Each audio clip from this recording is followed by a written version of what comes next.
I can't move my legs. The little girl told the bikers. What happened next on the entire. They called the Child Protection Hotline. 45 minutes on hold. They took her to the hospital. The doctor documented everything. Then the report disappeared. They called 911. The dispatcher marked it prank call and buried it. They followed every rule, trusted every system, reported to everyone. And every single door slammed shut. Because the man hurting 6-year-old Maisie Morrison wasn't just anyone. He was Deputy Cameron Blake, war hero, Little League coach, officer of the year. In the small town of Milton, Oklahoma had already decided who they believe. So a motorcycle club called Big Iron did something that would make them criminals in the eyes of the law and heroes in the eyes of God. If you're tired of systems protecting the powerful instead of the innocent, I'd appreciate it if you could take just a moment to hit that like button and subscribe to the channel. It really helps stories like this reach the people who need to hear them most. And if this story touches your heart, please consider sharing it with someone who believes in standing up for those who can't stand up for themselves. Thank you. Now, let me take you back to where this all began. Saturday afternoon in June. Millbrook, Oklahoma. Population 8,400. The kind of place where everybody knows your name and your grandfather's mistakes. Where church bells compete on Sunday mornings and folks still leave their doors unlocked. Main Street still has a hardware store that's been run by the same family since 1952. The local diner serves coffee in chipped mugs that have witnessed 40 years of gossip. It's the kind of place people call home with genuine affection, where neighbors still wave at strangers and help each other change flat tires in church parking lots. But like most small towns, Millbrook has secrets. And on this particular Saturday afternoon, one of those secrets was about to walk through an open garage door and shatter everything. The Big Iron Motorcycle Club's clubhouse sat on the eastern edge of town, just past where the sidewalks give up and the road turns to gravel. It wasn't much to look at. A converted warehouse with rust-stained metal siding and a hand-painted sign that had faded to something between maroon and brown. But it was theirs. Inside that garage, 6 motorcycles in various states of repair sat like sleeping beasts, chrome catching the afternoon light that poured through the bay doors.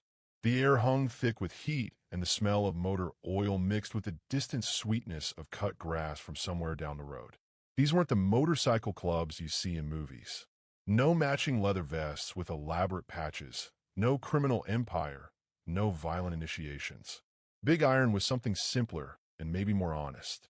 They were mechanics, factory workers, a couple of veterans who'd come home from wars nobody wanted to talk about anymore.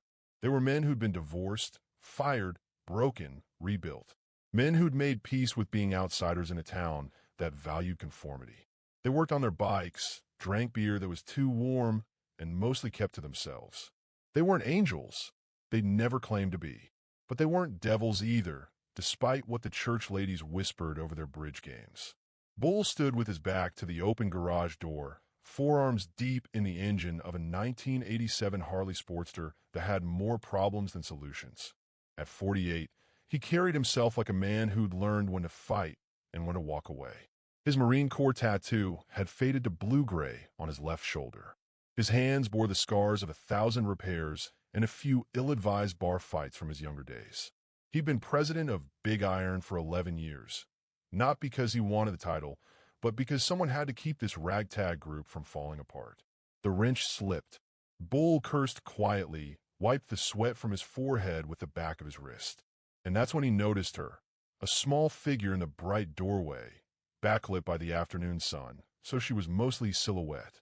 For a moment, he thought maybe his eyes were playing tricks.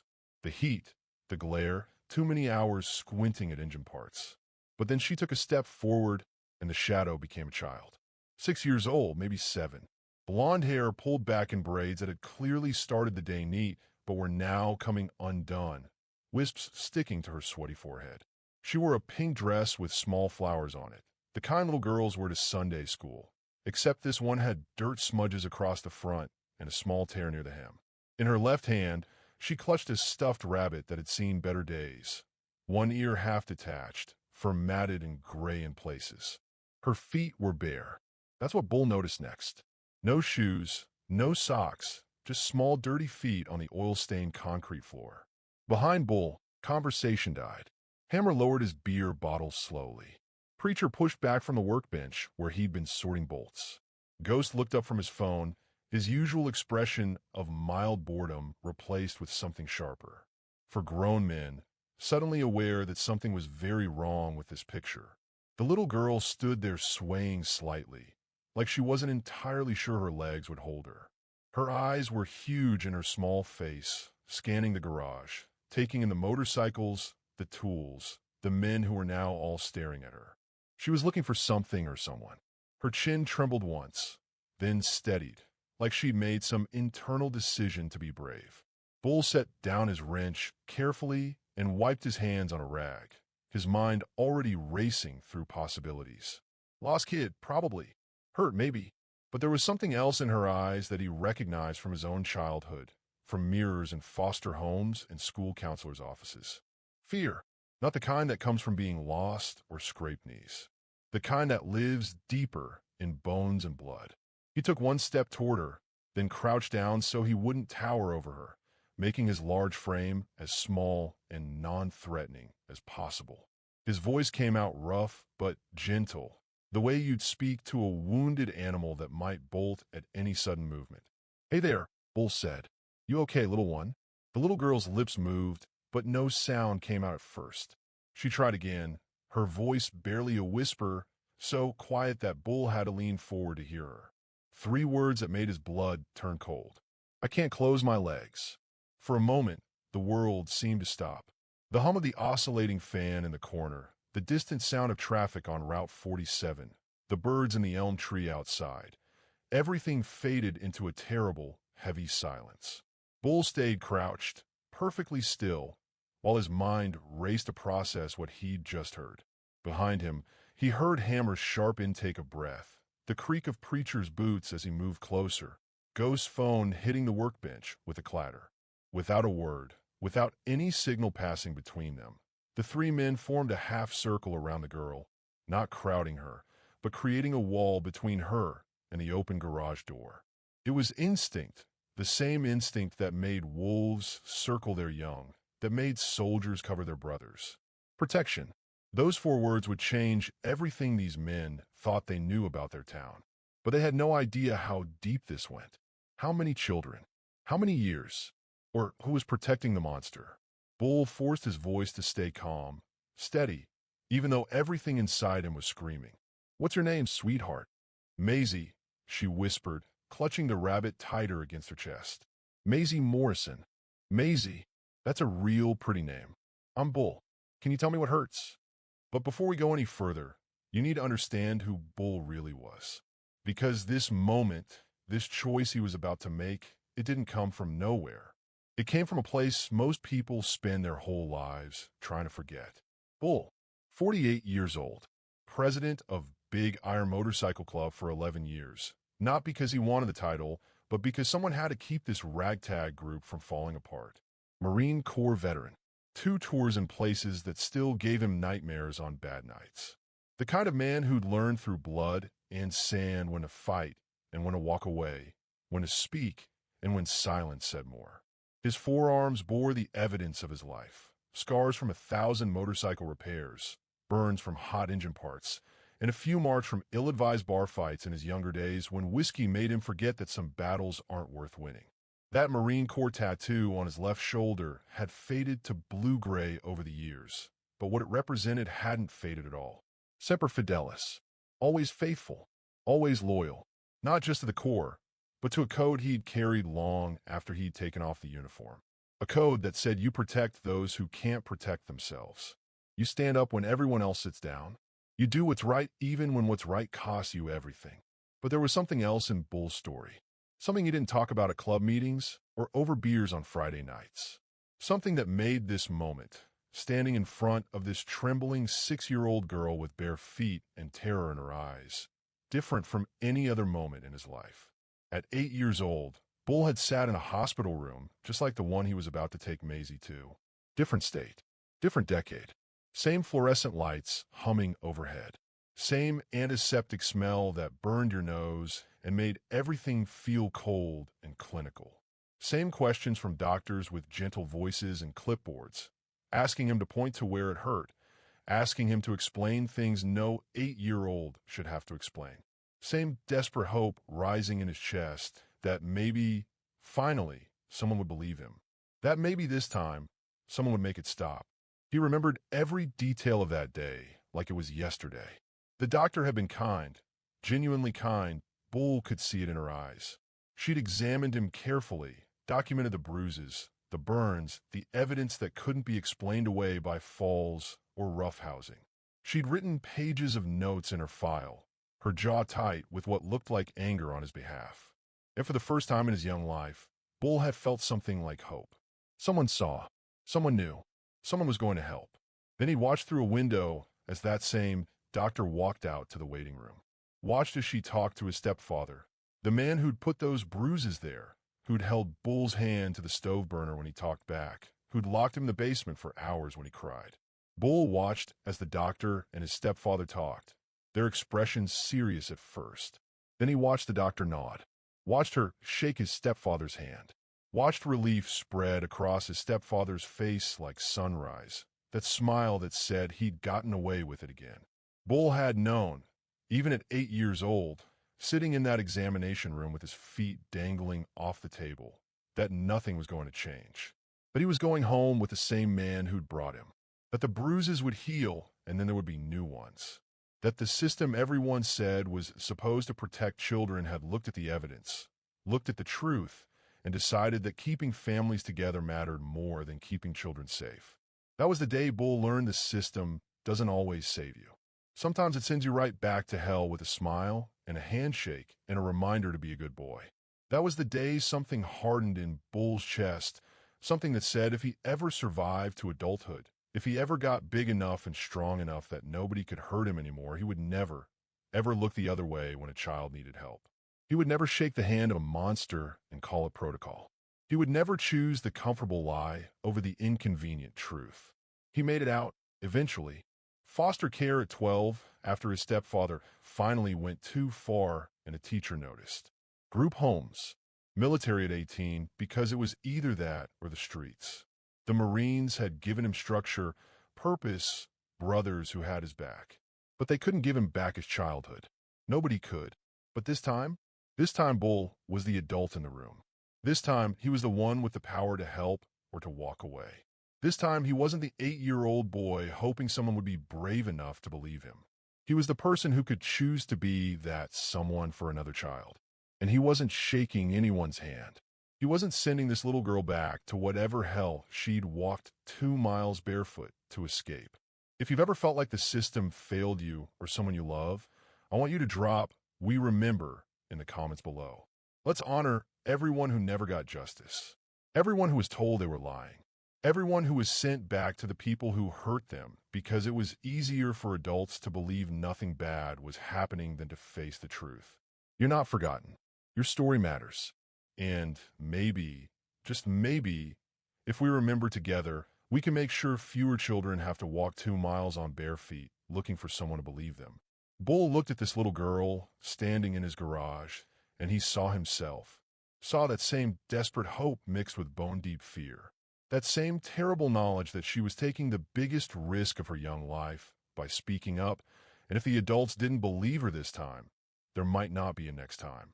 She'd chosen the bikers, the men everyone in town whispered about, the outcasts, the troublemakers, because everyone else had already failed her. And Bull understood, in that moment, that he was her last chance, maybe her only chance. He would not be another adult who looked away. Bull kept his voice level, forcing every word to come out gentle, even though his heart was pounding so hard he could feel it in his throat. "Can you tell me what hurts, Maisie?" She looked down at her bare feet, at the dirt caked between her small toes, at the scrapes on her ankles from walking through brush and gravel. Then she looked back up at him, and Bull felt something break inside his chest. Her eyes, the lightest blue he'd ever seen, like winter sky right before snow, held something no 6-year-old's eyes should ever hold. Knowledge, awareness, the kind of understanding that steals childhood and leaves something darker in its place. "Everything hurts," she said, her voice so small it barely carried across the 3 feet between them. "Down there. My legs. My tummy. It hurts to sit. It hurts to walk." Her voice cracked, and she gripped that rabbit tighter, like it was the only solid thing in a world that had gone tilted and wrong. "Mama says I'm being dramatic. But I'm not. I'm not dramatic. I'm not lying." The desperation in those last 3 words, the need to be believed, hit Bull like a fist to the gut. He'd said those exact words once, in that hospital room 37 years ago, standing in front of adults who smiled and nodded, and then sent him home anyway. "I believe you, Maisie," Bull said, and he watched something flicker in her eyes. Hope, maybe, or just surprised that an adult had said those words. "Can I see where it hurts? Just so I know how to help you. I won't touch you, I promise. Just need to see so I understand." She nodded slowly, uncertainty written across her face. She shifted her weight from one foot to the other, and that's when Bull saw them. His stomach turned over, and he had to consciously keep his expression neutral, had to keep the rage off his face, because this little girl didn't need to see an angry man right now, even if that anger wasn't directed at her. Bruises, dark purple in the centers, fading to sickly yellow at the edges. On the inside of her thighs, high up where no child gets bruises from playing or falling. Fingerprint-shaped, for on one side, a thumb on the other. Unmistakable in their origin. More bruising around her knees, angry and fresh. On her upper arms, just below the sleeves of that torn Sunday dress. Defensive wounds. The kind that come from trying to push someone away, from small hands trying to fight off someone so much bigger and stronger that resistance is futile, but you try anyway, because what else can you do? Behind him, Bull heard Hammer turn away sharply, heard his boots on the concrete as he walked to the far corner of the garage. Hammer had a daughter, had lost custody of her in a divorce that nearly destroyed him. Bull knew this was killing him. Preacher's hands had curled into fists at his sides, knuckles white, jaw so tight Bull could see the muscle jumping. Ghost had already pulled out his phone, fingers moving with purpose, probably already researching, already digging, because that's what Ghost did. He found information that other people tried to hide. Bull swallowed hard, tasting bile. He'd seen violence in the Marines. He'd seen what human beings could do to each other when Mercy died. But this was different. This was a child. This was deliberate, systematic cruelty inflicted on someone who should have been protected by every adult in her life. "Maisie, honey," Bull said, his voice somehow staying steady even though everything inside him wanted to scream. "Who did this to you?" A single tear tracked down her cheek, cutting a clean line through the dust and grime. Her chin trembled. She looked toward the door, like she was checking to make sure no one was coming, that it was safe to speak the truth out loud. "Cameron," she whispered, so quiet Bull barely heard it. "But I can't tell. He said if I tell, he'll hurt Mama. He says nobody believes bad girls anyway. He says I'm bad because I let him." Her voice broke completely, cracking like thin ice. "But I didn't let him. I didn't. I tried to say no, but he's so big, and I'm little, and he doesn't stop when I say no, and it hurts so much in—" The stuffed rabbit fell from her hands, hitting the concrete floor with a soft thud. And then she was crying, not the loud, wailing cries of a child who's fallen and scraped their knee. These were quiet, hiccuping sobs that seemed to come from somewhere deep inside her, the kind of crying that happens when you've learned that making noise brings punishment, when you've learned to grieve silently. Her small shoulders shook with the effort of trying to contain the pain, and Bull watched this 6-year-old child try to make herself smaller, quieter, less of a problem. It was the worst sound Bull had ever heard, and he'd heard dying men scream in the desert. Bull looked up at his brothers, and he didn't have to say a word. In that moment, they all understood. This wasn't about their club code or their reputation in town or any of the petty bullshit that usually occupied their time. This was about a child who'd walked 2 miles on bare, bleeding feet to find the men everyone warned her about, because everyone else, every single adult who should have protected her, had already failed her. Bull picked up the fallen rabbit, held it gently, and then offered it back to Maisie. She took it with trembling hands, clutching it against her chest like a lifeline. "Maisie," Bull said carefully, every word deliberate. "This Cameron, does he have a last name?" She nodded, wiping her nose with the back of her hand, leaving a smear across her cheek. Blake, Deputy Cameron Blake. He has a badge and a gun. He comes over when Mama's at work. He watches me, but he doesn't really watch me. She stopped, struggling to find words for things she shouldn't have to describe. Mama says he's a good man who takes care of us. She says we'd be homeless without him. She says he loves us like family. Maisie looked at Bull with those two old eyes, and in them he saw the terrible burden of a child who knows a truth that the adults refuse to see. But he's not good, she whispered. He's not. The name hit Bull like a physical blow. Deputy Cameron Blake. The same man who'd pulled Bull over twice last year for registration tags that weren't actually expired, who'd smiled that too-white smile while writing tickets he knew wouldn't hold up in court. The same man who'd arrested Bull 3 years ago for a bar fight that Bull hadn't even started, who'd been just a little too rough with the handcuffs, who'd accidentally let Bull's head hit the doorframe of the patrol car. The same man whose picture appeared in the Millbrook Gazette every few months, coaching Little League, helping at the senior center, posing with school kids during Officer Friendly Day. Officer of the Year. 2 years running. The golden boy of Millbrook law enforcement. And Bull suddenly understood with perfect clarity why Maisie had come here, to a motorcycle club, to men the town called trouble and whispered about in church parking lots. Because sometimes the people wearing badges are the real criminals. Sometimes the people who smile for cameras and coach Little League and help old ladies cross the street are the ones who hurt children behind closed doors. And sometimes the only ones who will believe you, the only ones willing to see the truth even when it's ugly and inconvenient, are the ones society has already cast out. But here's what Bull didn't know yet, couldn't have known as he crouched there in that garage with this broken child in front of him. Cameron Blake had done this before, in another town, in another state, to another little girl who'd also tried to tell. And that town had helped him cover it up, had closed ranks around one of their own, had decided that protecting a police officer's reputation mattered more than protecting a child's life. Cameron had a system, a method, a pattern that he perfected over years. And Millbrook was just his latest hunting ground. The monster had been hiding in plain sight all along, wearing a badge and a smile, and nobody had wanted to look close enough to see the truth. Until now.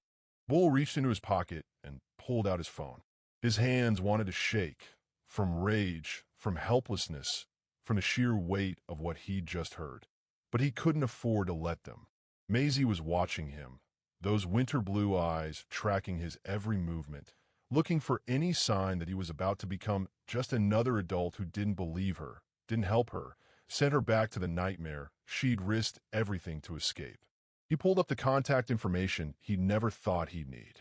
Child Protective Services Hotline. The number they print on posters in hospital waiting rooms and school hallways. The one that's supposed to be there for moments exactly like this. For rings. Then an automated menu. The voice cheerful and artificial in a way that felt obscene given the circumstances. Thank you for calling the Oklahoma Child Protective Services Hotline. If you know the extension of the person you're trying to reach, you may dial it at any time. Para Español, Aprima el dos. Press 1 for English. Press 2 to report immediate danger to a child. Press 3 for general reporting and information. Press 4 for Bull. Press 2. Immediate danger. Because if a 6-year-old with fingerprint bruises on her thighs wasn't immediate danger, he didn't know what was. The line rang, and rang, and rang, each ring feeling like an eternity while Maisie stood there, still swaying slightly, still looking like her legs might give out at any moment. Then a click, and for a second Bull felt a surge of relief. Someone was answering. Someone would help. But it was just another transfer, the ringing starting all over again. Finally, a voice. Female. Flat. Bored. CPS intake. How can I help you? Bull forced himself to speak calmly, clearly. I need to report child sexual abuse. The victim is 6 years old. She has visible injuries. She needs help now. Okay, sir. Let me transfer you to the appropriate department. Wait, I thought this was... Click. Hold music. Some instrumental version of a pop song from 10 years ago, tinny and cheerful through his phone's small speaker. Behind him, Preacher had moved quietly to Maisie, crouching down to her level. Hey there, sweetheart. I'm Preacher. That's not my real name, but it's what folks call me. You look cold. Can I give you my jacket? Maisie nodded, and Preacher shrugged out of his leather jacket. The one with the big iron patch on the back. The one he'd worn for 15 years, and draped it around her small shoulders. It swallowed her, the sleeves hanging down past her hands, the hem reaching almost to her knees. Even though it was 90 degrees outside, even though the garage held the day's heat like an oven, Maisie was shivering. Shocked, Bull realized the adrenaline crash that comes after you've been running on pure survival instinct, and your body finally registers that maybe, possibly, you might be safe. Ghost appeared with a bottle of water and a granola bar from his saddlebag. You hungry? He asked gently, offering them to Maisie. She looked at the food like she wasn't quite sure what it was, then shook her head. Didn't touch the water either. Just sank down onto the floor in the corner, pulled that oversized jacket tighter around herself, and clutched a rabbit. The whole music cut off. A new voice, male this time, slightly less bored but not by much. This is CPS intake. What's the nature of your report? Bull repeated everything. Child sexual abuse. 6 years old. Visible injuries. Perpetrator is a law enforcement officer. She needs help immediately. Okay, sir. And what's your relationship to the child? I don't have one. She came to me for help. I see. And the child's name? Maisie Morrison. Address. Bull gave it, reading from the ID bracelet Maisie wore, the kind anxious mothers put on their kids with emergency contact information. And you said there are visible injuries? Yes. Bruising consistent with sexual assault. On her thighs, her arms. She can barely walk. Okay. And the alleged perpetrator? Deputy Cameron Blake. Millbrook Police Department. There was a pause. Bull could hear typing. Sir, I'm going to need to transfer you to our law enforcement liaison office since the alleged perpetrator is a peace officer. Please hold. Wait, how long will? Click. Hold music again. Hammer had moved to stand near the garage door, arms crossed, scanning the street like he expected Cameron Blake to show up any minute. His jaw was set, his whole body radiating barely contained violence. Hammer had a daughter. She was 24 now, living in Portland, and they talked maybe once a month if Bull was being generous. There was history there, pain that Hammer didn't talk about, but everyone knew. Something about his ex-wife's boyfriend and bruises his daughter tried to hide, and Hammer ending up in county jail for aggravated assault. He tried to protect her and made everything worse. Bull could see him reliving it now, could see the guilt and rage warring on his face. The whole music played on. Every 30 seconds, a cheerful recorded voice interrupted. Thank you for your patience. Your call is important to us. Please continue to hold, and someone will be with you shortly. 10 minutes became 15. 15 became 20. Bull watched Maisie in the corner, watched her rock slightly back and forth, that universal motion of a traumatized child trying to self-soothe. Watched her lips move silently, maybe praying, maybe just talking to herself, maybe repeating whatever Cameron Blake had told her to keep her quiet. 25 minutes. 30. Sir, a new voice, female again, this one with the edge of impatience. I understand you're reporting alleged abuse. Bull's patience was fraying like old rope. Not alleged. Actual. Documented. Visible injuries. I need someone to come get this child now. Sir, I need you to calm down and answer some questions. He wasn't calm. He was the furthest thing from calm. But he forced his voice level. Fine. Ask. She asked everything he'd already told 3 other people.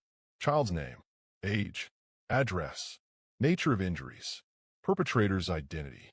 Bull answered each question, his eyes on Maisie, watching her get smaller and smaller in that corner, disappearing into Preacher's jacket like she wished she could disappear entirely.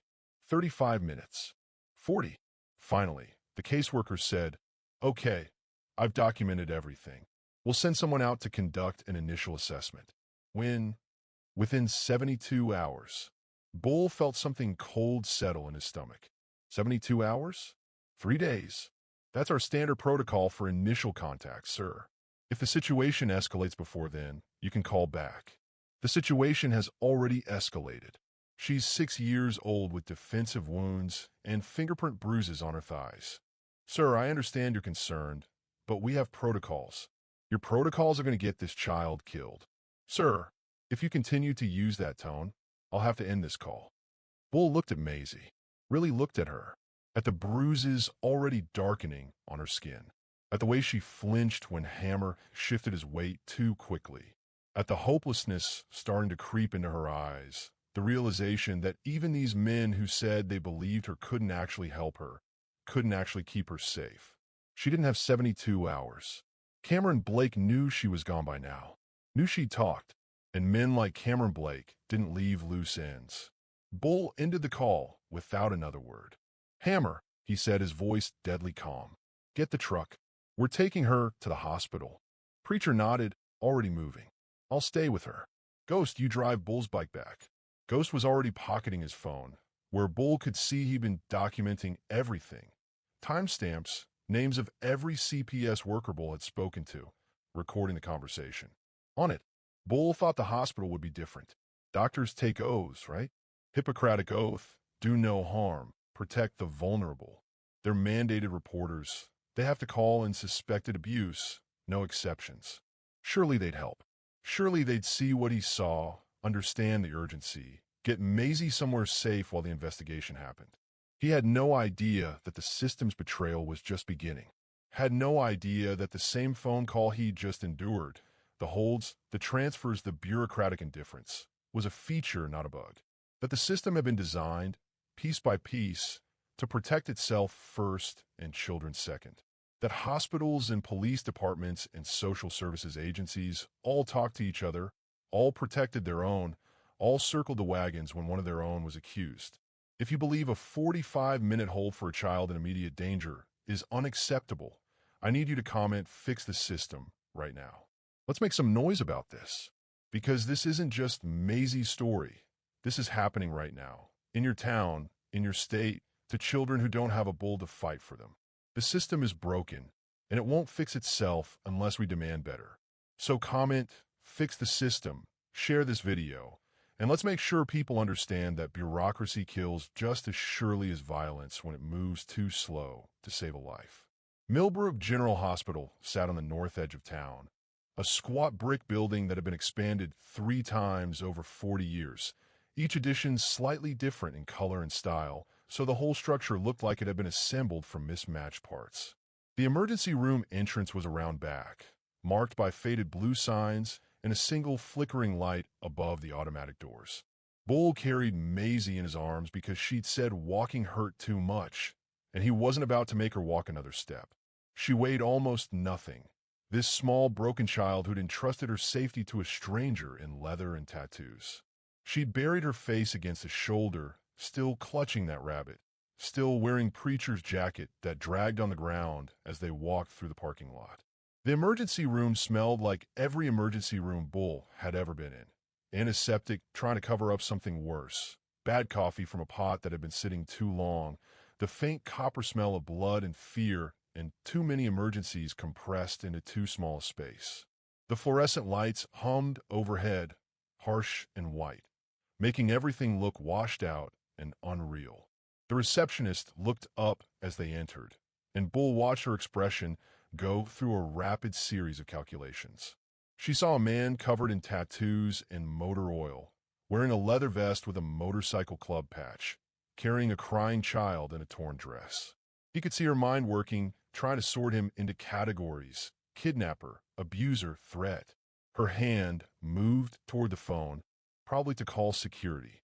But then something in Bull's face must have registered, some combination of desperation and protective fury that didn't match the profile of a predator. Or maybe she just looked at Maisie, really looked at her, and saw a child who clearly needed help more than she needed this man to be a threat. The receptionist picked up the phone. Dr. Moss to the ER. Dr. Moss to the ER, immediate. They waited. Bull stood there in the middle of the waiting room, this child in his arms, feeling the eyes of every other person waiting for treatment. An elderly man with a bandaged hand. A woman holding a feverish toddler. A teenager with what looked like a skateboarding injury. All of them staring. All of them making their own calculations about what they were seeing. Bull didn't care what they thought. He only cared that help was coming. Dr. Patricia Moss appeared within 3 minutes, pushing through the double doors from the treatment area with the focused energy of someone who'd spent 30 years responding to emergencies. She was maybe 50, gray hair pulled back in a no-nonsense bun, wire-rimmed glasses, eyes that had seen too much human suffering to be shocked by anything anymore. She wore scrubs decorated with cartoon animals, cheerful bears and smiling elephants, the kind meant to put children at ease. She took one look at Maisie, and her whole demeanor shifted into something fierce and protective. Bull watched it happen, saw the doctor's expression harden, saw her shoulders square like she was preparing for battle. "Exam room 3, Dr. Moss said, her voice leaving no room for argument. "Now." Bull started to follow, still carrying Maisie, but Dr. Moss put up a hand. "You did the right thing bringing her in," she said, and her tone was gentler now, acknowledging what it must have taken for him to trust the system after that phone call. "But I need to examine her alone. Hospital policy, and it's better for evidence collection. If this goes to court, we can't have any suggestion that someone coached her or influenced her testimony." She looked at Maisie, made eye contact with the little girl who was peeking out from behind Bull's shoulder. "Sweetie, my name is Dr. Moss. I'm going to take a look at you and make sure you're okay. Is that all right?" Maisie's grip on Bull's neck tightened.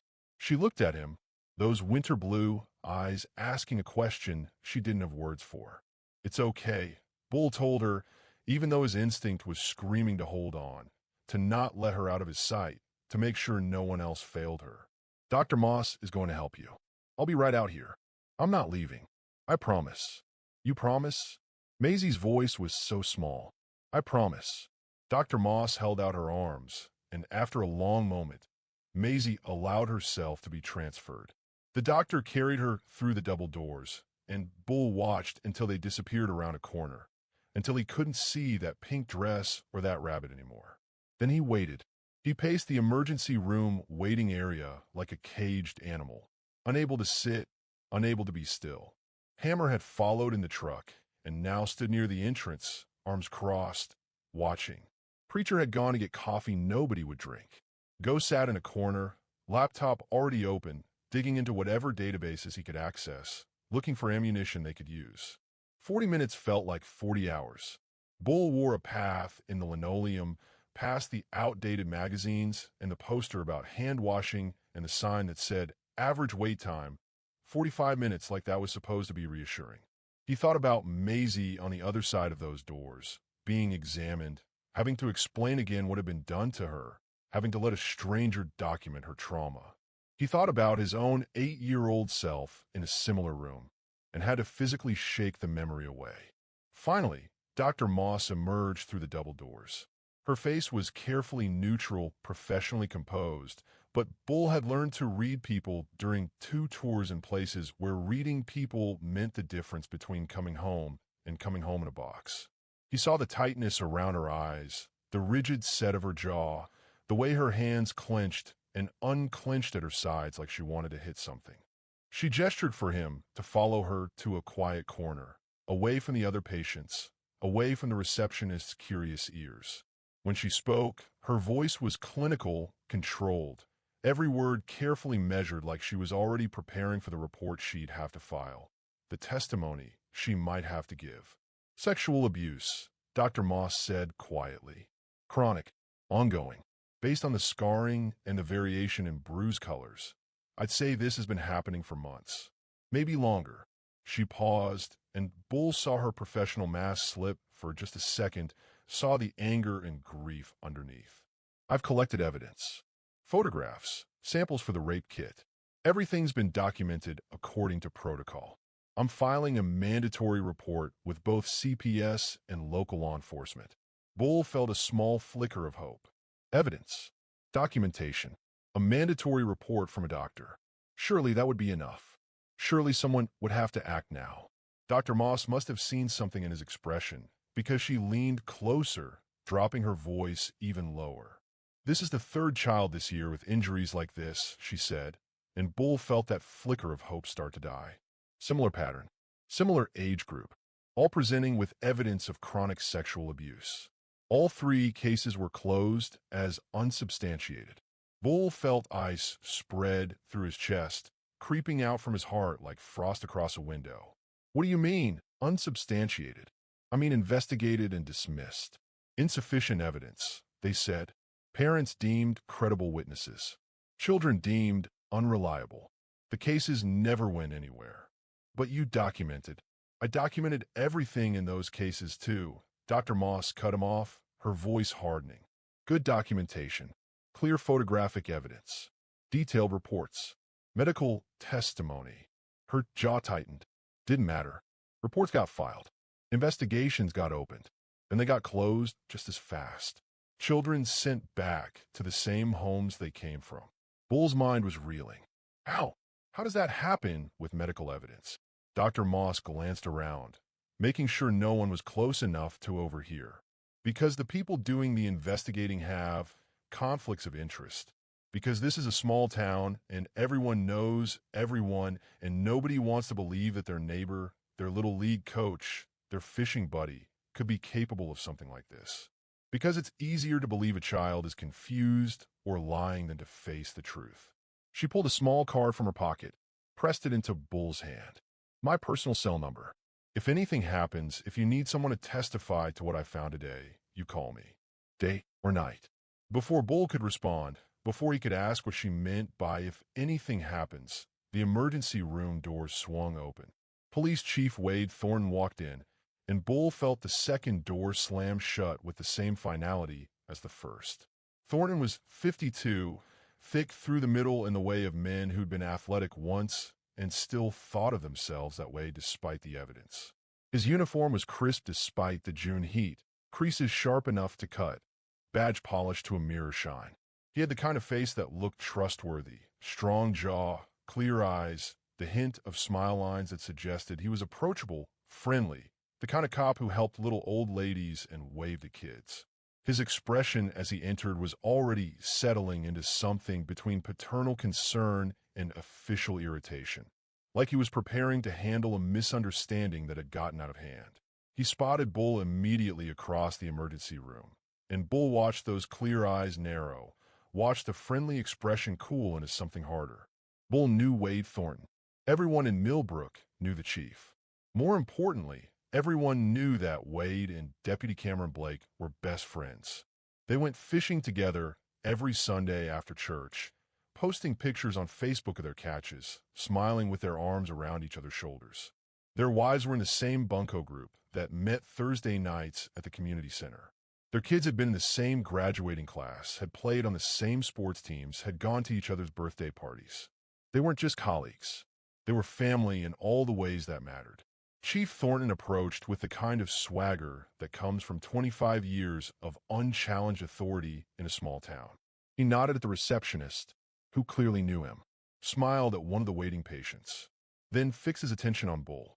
Bull, he said, his voice carrying that particular tone cops use when they're trying to sound reasonable while making it clear they're in charge. Heard you brought in a child with some concerns. Mind telling me what this is about? Bull straightened, met his eyes.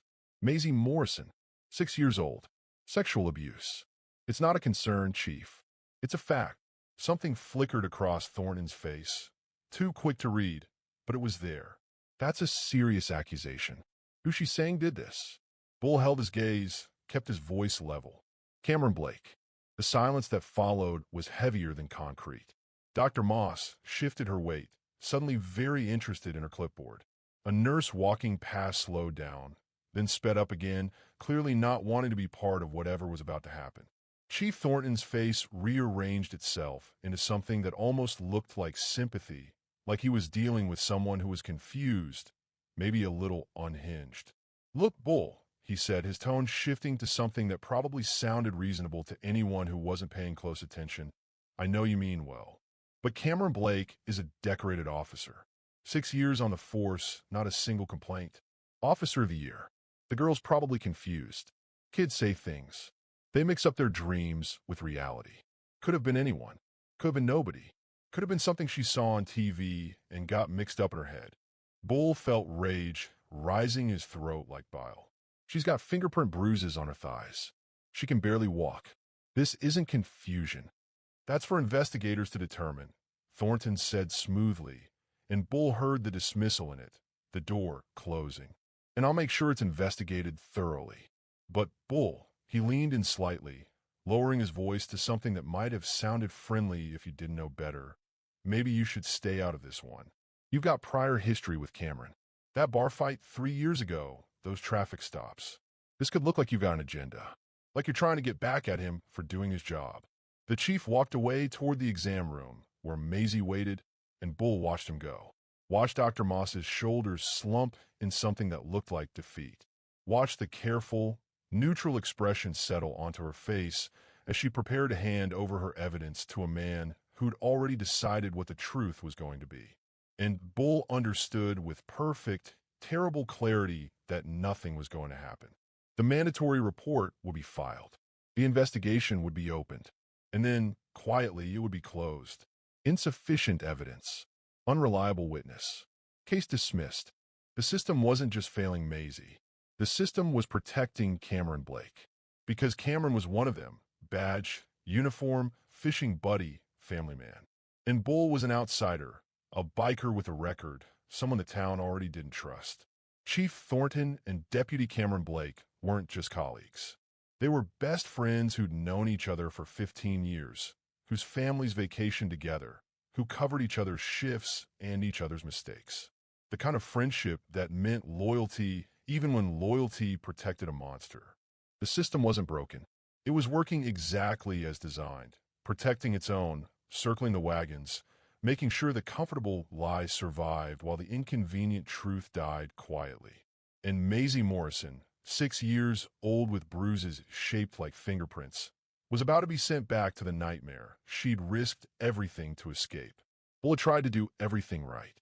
He'd followed every rule society told him to follow, called every number they told him to call, trusted every system they said was designed to protect children. CPS, 45 minutes on hold, 3 transfers, 72 hours until someone might show up. The hospital, evidence collected, documented, filed, and then handed over to a police chief who was already planning how to bury it. Every door he knocked on had opened just long enough to see his face, see who was asking for help, and then slammed shut. And standing there in that emergency room, watching Chief Thornton disappear into the exam room, where Maisie waited, Bull understood with perfect clarity that nothing he'd done today mattered. Not the documentation, not the evidence, not the truth. Because the system wasn't designed to protect children like Maisie. It was designed to protect men like Cameron Blake. So Bull made a decision right there, standing under those harsh fluorescent lights with Dr. Moss's card still warm in his hand. A decision that would either save a life or destroy his own. He decided to stop playing by rules that were designed to protect the predator instead of the prey. What Bull and Big Iron MC did next would expose a darkness that went far beyond one corrupt cop in one small town. They were about to stumble into something much bigger, much darker, and much more dangerous than any of them could have imagined. But they didn't know that yet. Right now, all Bull knew was that he had to take Maisie home, had to hand her back to a mother who wouldn't believe her and a system that wouldn't protect her, and somehow find a way to sleep that night, knowing what was going to happen to her tomorrow. The drive to Shady Pines Mobile Home Park took 12 minutes. Bull followed Chief Thornton's patrol car, with Maisie sitting silent in the passenger seat of Hammer's truck. She'd stopped crying about an hour ago, gone quiet in a way that was somehow worse than tears. She just stared out the window, clutching that rabbit, occasionally touching the bandage on her arm where Dr. Moss had drawn blood for the rape kit. Shady Pines sat on the eastern edge of Millbrook, where the town's carefully maintained image started to fray at the edges. Where the neat lawns and fresh paint gave way to properties that had been forgotten by prosperity, left behind by whatever economic forces had kept the rest of Millbrook looking like something out of a nostalgic postcard. The sign at the entrance had lost its H years ago. Just Shady Pines now, with the space where the letter used to be slightly cleaner than the rest of the sun-faded metal. Nobody had bothered to fix it. That told you everything you needed to know about how much this part of town mattered to the people who made decisions. Number 47 was third from the end, a single wide with faded blue skirting and a wooden deck that had probably looked nice 15 years ago, but now sagged in the middle, boards warped and grayed by weather and neglect. A rusted swing set stood in the small yard. One swing missing its seat entirely, just chains hanging empty. The other swing was twisted around the top bar like someone had spun it, and then just left it there, given up on the fun, let it stay tangled. There was something heartbreaking about that twisted swing, about the evidence of play that had been abandoned. Bull parked behind Thornton's patrol car and sat for a moment, trying to figure out what words could possibly make this conversation work. What he could say to a mother that would make her believe her daughter over a man who'd been paying her bills and filling the father-shaped hole in both their lives. He didn't get the chance to figure out. The front door of the trailer opened before he'd even turned off the engine, and Brenda Morrison came down those sagging steps fast, moving with the kind of purpose that comes from fear wearing the mask of anger. She was 29 years old, but carrying the kind of exhaustion that adds a decade to your face. The kind that comes from working doubles at the Waffle House and single parenting and trying to hold together a life that keeps threatening to fall apart. Her blonde hair, the same shade as Maisie's, that same winter wheat color, was pulled back in a ponytail that had probably started the day neat but was now coming loose. She still wore her Waffle House uniform, the yellow and brown polyester that marked her as someone who served other people their eggs and coffee while her own daughter sat alone. "Who are you?" Her voice came out sharp, protective, but Bull could hear the fear underneath it, the terror of a mother who's lost track of her child and is trying to figure out who to blame. Bull stepped out of the truck, kept his movements slow and non-threatening. "Name's Bull. I've got your daughter. She came to my garage this afternoon. She's hurt, ma'am. Hurt bad. You took my daughter where?" Brenda was down the steps now, moving fast, and Bull saw Thornton getting out of his patrol car, positioning himself between them like he expected this to get physical. "You had no right. No right at all. Maisie, get out of that truck right now." But Maisie didn't move. She pressed herself against the passenger door like she was trying to disappear into the upholstery, trying to make herself small enough to be invisible, her eyes wide with the kind of fear that said going back into that trailer was worse than anything these strangers might do to her. Bull kept his voice level, forced himself to speak calmly, even though everything in him wanted to grab Brenda by the shoulders and make her see what was right in front of her. "Mrs. Morrison, your daughter has been sexually abused. The doctor at Millbrook General confirmed it. She told me it was Cameron Blake." "Stop." Brenda's hand came up, physically blocking his words like she could make them not exist if she just didn't let them reach her ears. "Just stop. I don't know what kind of game you're playing, but Cameron's been good to us. Better than good. Nobody else wanted a single mom with baggage. Nobody else looked twice at me after Ryan died. But Cameron did. He stepped up. He takes care of us. Ma'am, please listen. No, you listen." Brenda's voice cracked, and Bull saw tears starting in her eyes, saw her face twist with something that looked like grief pretending to be anger. "Ryan put a gun in his mouth 2 years ago, left us with nothing but debt and questions. I was working 3 jobs. About to lose this place. Couldn't afford daycare. Cameron helped. He paid off our bills. He watches Maisie when I'm working. He's been a father to her when her real father chose a bottle and a bullet over his own family." And there it was. Bull could see it clearly now, the architecture of denial that Brenda had built brick by brick, story by story, justification by justification. She couldn't afford to believe him. Couldn't afford to believe her daughter.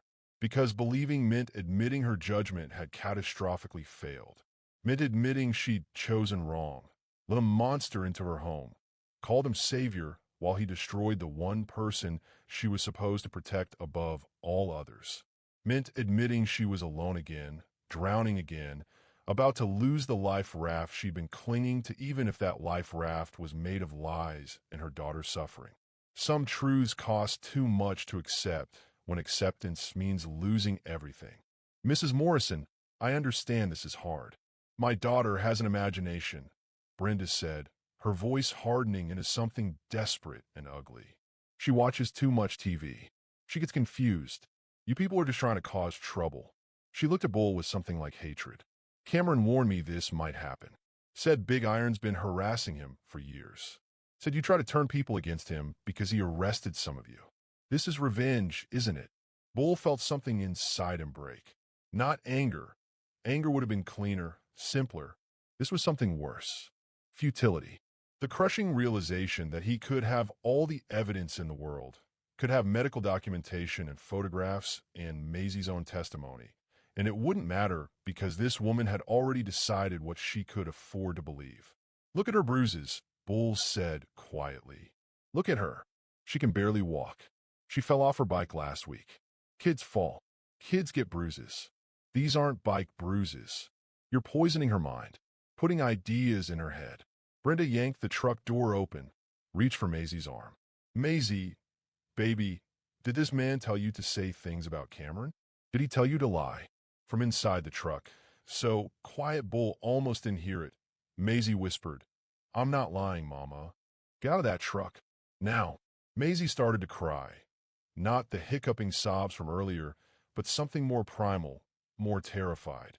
She clutched the door handle with both hands, her whole body rigid with fear. Please, Mama. Please don't make me. He hurts me. He hurts me so much. Brenda grabbed her daughter's arm and pulled, and Maisie screamed. A sound that Bull would hear in his nightmares for the rest of his life. A sound of pure terror and betrayal and hopelessness all compressed into one moment. Maisie tore away from her mother and threw herself at Bull, wrapping her arms around his leg, holding on with everything she had, with the desperate strength that comes from knowing this is your last chance, your last hope. Please, she sobbed into his jeans, her voice breaking. Please don't leave me. Please, I'll be good. I'll be so good. Just don't leave me with him. Bull looked down at this tiny child, clinging to him like he was her last hope. Then up at her mother, who couldn't see past her own survival, couldn't see what was happening right in front of her, because seeing it would break her. And he felt a helplessness so complete it was like drowning on dry land. He had no legal right to this child. He wasn't family. He had no authority. If he tried to keep her, try to drive away with her in his truck, he would be the criminal, not Cameron Blake. The law would come down on him like a hammer, and Cameron would still be free, still be smiling, still be Officer of the Year. Brenda pried Maisie's fingers loose from Bull's jeans. One by one, each finger a small betrayal, a small death. You're making this worse, Brenda said to her daughter, and maybe she believed it. Maybe she had to believe it. Let go. Let go right now. Bull forced himself to step back, forced himself to release Maisie even though every cell in his body was screaming to hold on, to fight, to do something, anything. He watched Brenda half carry, half drag Maisie toward the trailer, watched Maisie reach back toward him with one hand, her face twisted in terror and betrayal, those winter blue eyes asking why would you leave me too? He watched the screen door slam shut, and then he saw the patrol car pulling up, not Thornton's, a different one, white and blue. Millbrook Police Department emblem on the side. Cameron Blake stepped out, all 6'2" of him, uniform perfectly pressed despite the June heat, every crease sharp, every button polished. That smile already in place, the smile Bull had seen in newspaper photos, the smile that got him Officer of the Year, the smile that made mothers trust him with their daughters. He raised one hand in a friendly wave, like Bull was a neighbor he was running into at the grocery store. Like this was all just a pleasant coincidence. Cameron walked past Bull's truck, close enough that Bull could smell his cologne, something expensive and clean that probably cost more than Bull made in a week. Close enough that Bull could see the cold calculation in his eyes, the predator behind the smile. Appreciate you bringing Maisie home, Cameron said pleasantly, his voice carrying just the right note of gratitude and professional courtesy. Kids wander off sometimes, don't they? Good thing there are concerned citizens around to help out. He paused, that smile widening just slightly. You have yourself a good evening now, Bull. Cameron walked up the sagging steps and disappeared inside the trailer. Through the window, Bull could see Maisie backing away, could see Cameron's hand settling on her shoulder, firm, possessive, proprietary. Could see Brenda standing to the side, already convinced that this was all a misunderstanding, that Cameron was the victim here, that her daughter was confused and these bikers were troublemakers. Bull sat in his truck, engine still running, hands gripping the steering wheel so hard his knuckles went white.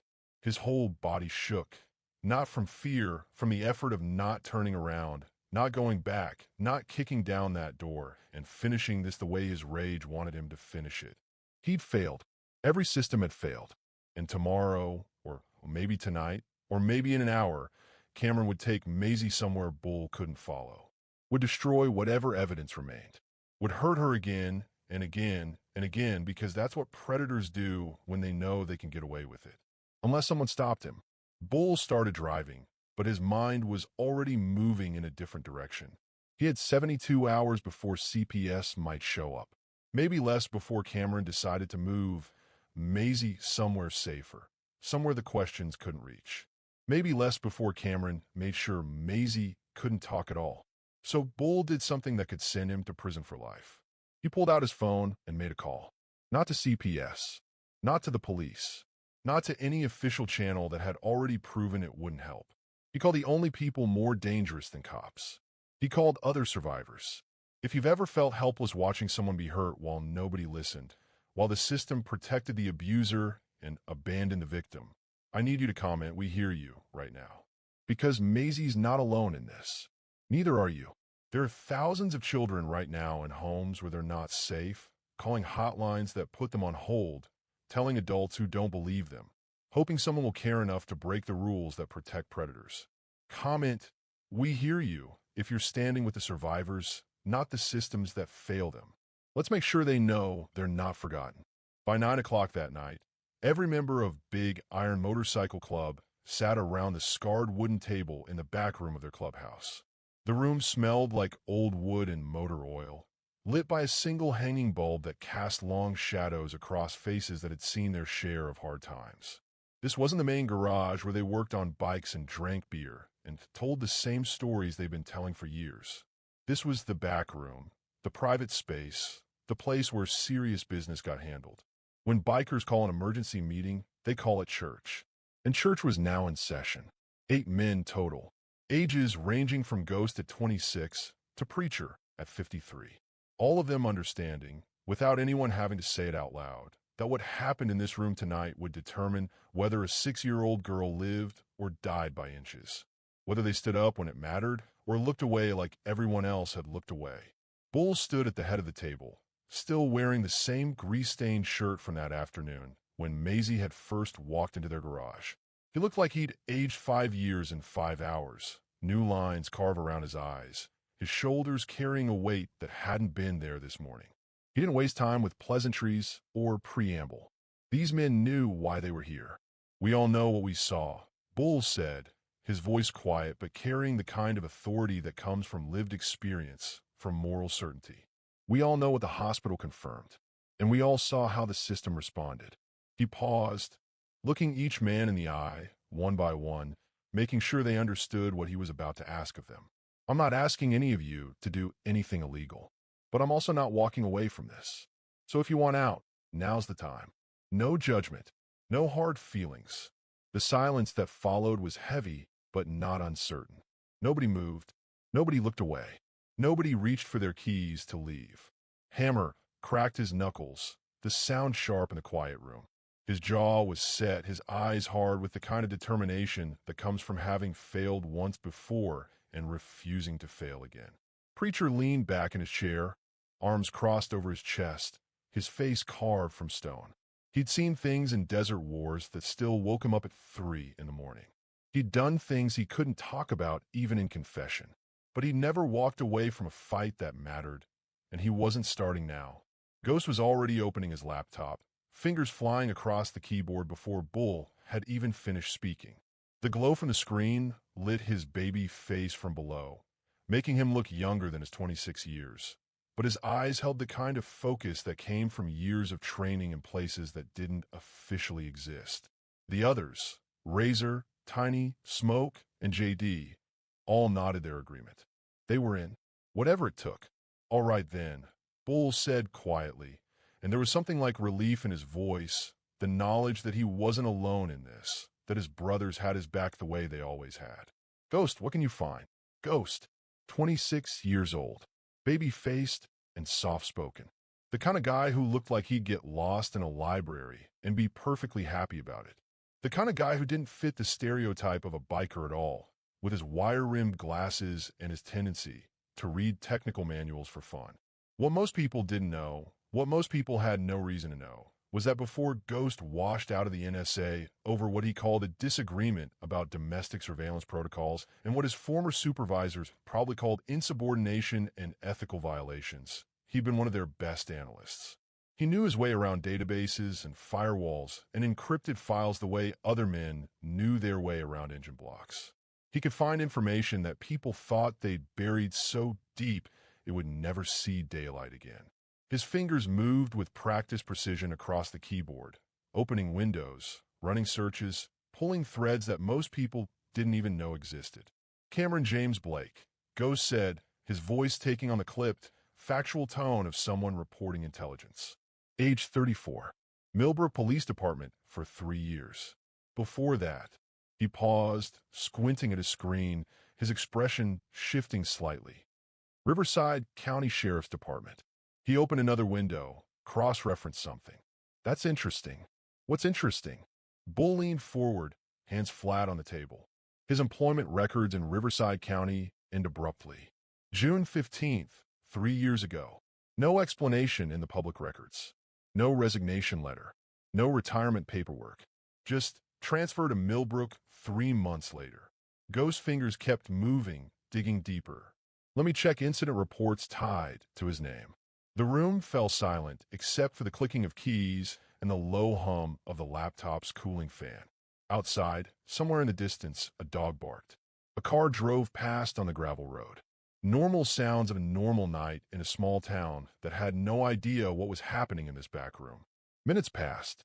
Ghost's expression shifted from concentration to something darker, something that made the temperature in the room seem to drop several degrees. Found it, he said quietly. Sealed file, but not sealed well enough. He scrolled down, reading. 3 years ago, a complaint was filed against Deputy Cameron Blake by a woman named Jennifer Hastings. Allegation: sexual abuse of her 12-year-old daughter, Kayla. Investigation opened by Internal Affairs on June 2nd. Ghost's jaw tightened, muscle jumping beneath the skin. Investigation closed 2 weeks later. June 16th. Insufficient evidence, the report says. Files marked for destruction per standard retention policy. Records indicate they were lost in a server migration 6 months ago. Lost, Hammer said, his voice flat and dangerous. How fucking convenient. Ghost kept digging, his fingers moving faster now, pulling up personnel files, cross-referencing names and dates, building a timeline that was starting to tell a story none of them wanted to hear, but all of them needed to know. A pattern emerged, clear as fingerprints on glass, undeniable as DNA evidence. Cameron Blake targeted single mothers, vulnerable women, isolated women, desperate women who needed help so badly they'd overlook warning signs, who'd explain away their children's behavioral changes, who'd choose to believe a charming man with a badge over their own instincts. Women who couldn't afford to lose their lifeline, even if that lifeline was slowly, methodically destroying their children. 3 documented cases in Riverside County. Ghost reported, his voice getting tighter with each revelation. All closed as unsubstantiated. 2 additional complaints that never made it past the initial report, just notes in a file that got buried. And 1 mother who withdrew her allegations after. He paused, scrolling. After her car was mysteriously vandalized. After her employer received an anonymous tip about drug use that cost her the job. After her daughter recanted her statement. Ghost looked up from the screen, and his eyes held something that might have been rage if it wasn't so cold and controlled. He's got a system, Ghost said. He picks victims who won't be believed. Kids from broken homes. Mothers with histories, bad credit, ex-husbands who bailed, substance abuse in their past, anything that makes them look unreliable to investigators. He positions himself as the good guy, the rescuer, the knight in shining armor who steps in when everyone else has abandoned them. He pays their bills, fixes their cars, watches their kids, makes himself indispensable.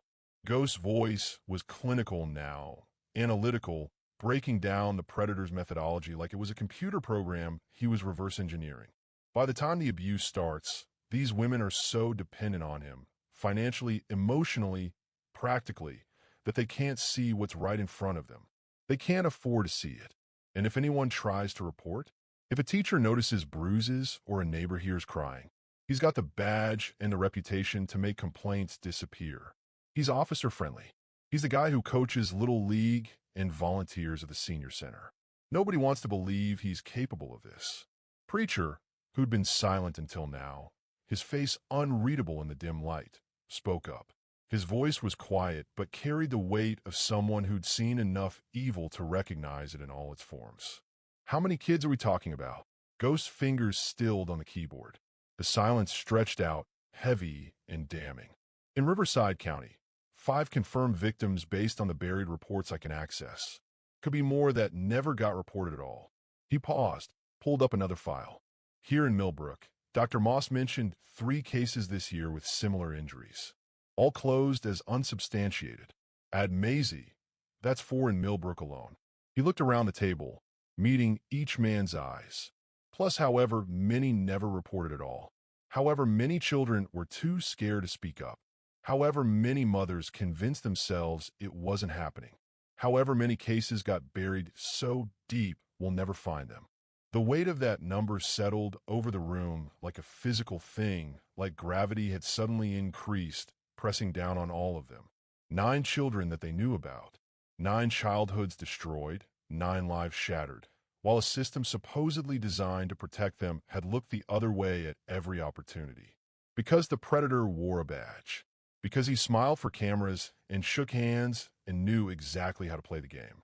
Hammer stood up abruptly, his chair scraping against the concrete floor. He walked to the corner of the room, stood there with his back to everyone, his shoulders rigid.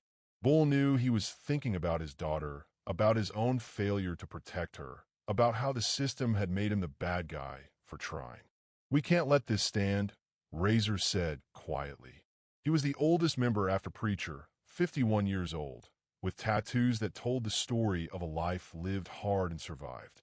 "We can't just know this and do nothing." "We're not doing nothing," Bull said. "But we need to be smart about this. We go in hot, we make things worse." Cameron walks. Maisie gets sent somewhere we can't protect her. We end up in jail where we can't help anyone. But Ghost found something else buried in those sealed files. Something that made his expression change from grim determination to something that looked almost like shock. He opened a new window, cross-referenced something, checked it again like he couldn't believe what he was seeing. "Jesus," Ghost breathed. "What?" Bull moved around the table to look at the screen. "There's a name in here, connected to Cameron's transfer from Riverside. A reference in the internal affairs file that shouldn't be there." Ghost pulled up another document, then another. "This thing goes higher than we thought. A lot higher." The room leaned in. Everyone suddenly focused on that laptop screen like it held the answers to questions they hadn't known to ask. And maybe it did. Maybe Ghost had just found the thread that, if they pulled it carefully enough, would unravel not just Cameron Blake's carefully constructed life, but an entire network of protection and complicity that reached far beyond one small town in Oklahoma. But first, before they could expose a network, before they could bring down the people at the top, they needed evidence the system couldn't ignore. Evidence so clean, so undeniable, so documented that even the most corrupt officials would have no choice but to act. They needed proof that would hold up not just in the court of public opinion, but in an actual courtroom. Proof that couldn't be buried or lost in a server migration or explained away as a misunderstanding. And Bull had an idea of how to get it. For 72 hours, someone from Big Iron watched the Morrison trailer. Not obviously, they were too smart for that. They worked in shifts, 2 men at a time, rotating positions to avoid establishing a pattern that neighbors might notice or that Cameron might spot. This was reconnaissance, the kind Preacher had done in places where getting noticed meant getting dead. The kind where patience mattered more than courage, where discipline trumped rage. Go sat in a pickup truck 3 lots down, parked under the spreading branches of an old elm tree that provided shade and cover. His laptop balanced on his knees, monitoring police scanners, tracking Cameron's movements through official channels and some that weren't so official. He tapped into the Millbrook PD dispatch system. Not legally, but then nothing they were doing now was strictly legal. He knew when Cameron clocked in, when he took lunch, when he logged off duty. Knowledge was ammunition, and Ghost was stockpiling it.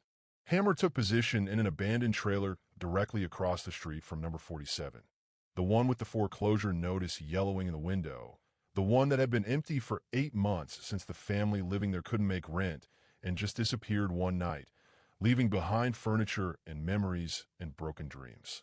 The windows were grimy enough to see out, but not in, perfect for observation. Hammer sat there in the darkness with binoculars and a notebook, documenting everything with the kind of meticulous attention to detail that would have surprised anyone who only knew him as the club's enforcer, the guy who solved problems with his fists. Bull and Preacher rotated through the shifts, sleeping in 2-hour bursts that left them exhausted and wired at the same time, living on gas station coffee that tasted like burnt rubber and cold sandwiches from the 7-Eleven that always had wilted lettuce and too much mayo. It was the kind of misery that soldiers know, the grinding discomfort of a stakeout where every minute feels like an hour, but you can't afford to lose focus for even a second. They watched Brenda leave for her shifts at the Waffle House. 6 a.m. breakfast shift, then home for a few hours, then back for the dinner rush. Her life running on a treadmill of work and exhaustion, never quite catching up, never quite getting ahead. They watched neighbors come and go. The elderly couple in number 45 who took daily walks, the single guy in number 49 who worked nights and slept days, the young family in number 43 with 3 kids under 5, and the kind of chaos that comes with that territory. They watched Cameron's patrol car pull up twice during official visits. Tuesday morning at 10:15, staying for 15 minutes. Thursday afternoon at 2:30, staying for 22 minutes. Each time in uniform, each time walking up to that door like he owned it, like he had every right to be there. Each time, Brenda's face lighting up when she answered, grateful that this good man was checking on her, helping her, being there when nobody else was. It documented everything. Times down to the minute. Dates. Vehicle descriptions. Make, model, license plate numbers. Who came, who left, how long they stayed. Building a timeline that told a story, building evidence that might actually hold up, building a case that the system couldn't dismiss as easily as it had dismissed everything else. Day 3. Tuesday afternoon. The Oklahoma sun beating down like a hammer, heat shimmering off the asphalt. The kind of afternoon where smart people stayed inside with their air conditioning and cold drinks. Cameron arrived at 2:47 p.m. But this time he wasn't in his patrol car. This time he drove his personal vehicle, a silver Ford F-150, well-maintained, probably 2 years old. And he wasn't in uniform, just jeans and a dark blue polo shirt, looking like any other boyfriend stopping by to see his girl and her kid. Looking normal, looking safe. Brenda's car was in the driveway.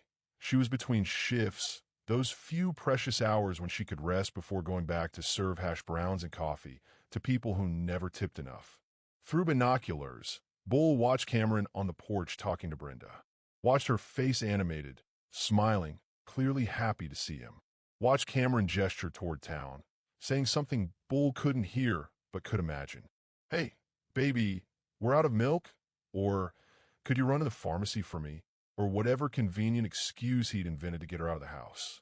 Brenda nodded, grabbed her purse from inside, came back out, kissed Cameron on the cheek, headed to her car. She pulled out of the driveway, drove toward town, toward whatever errand Cameron had sent her on. Probably the grocery store. Probably to pick up something they didn't really need. Some convenient excuse to give Cameron exactly what he wanted. Time alone with Maisie. Cameron went inside.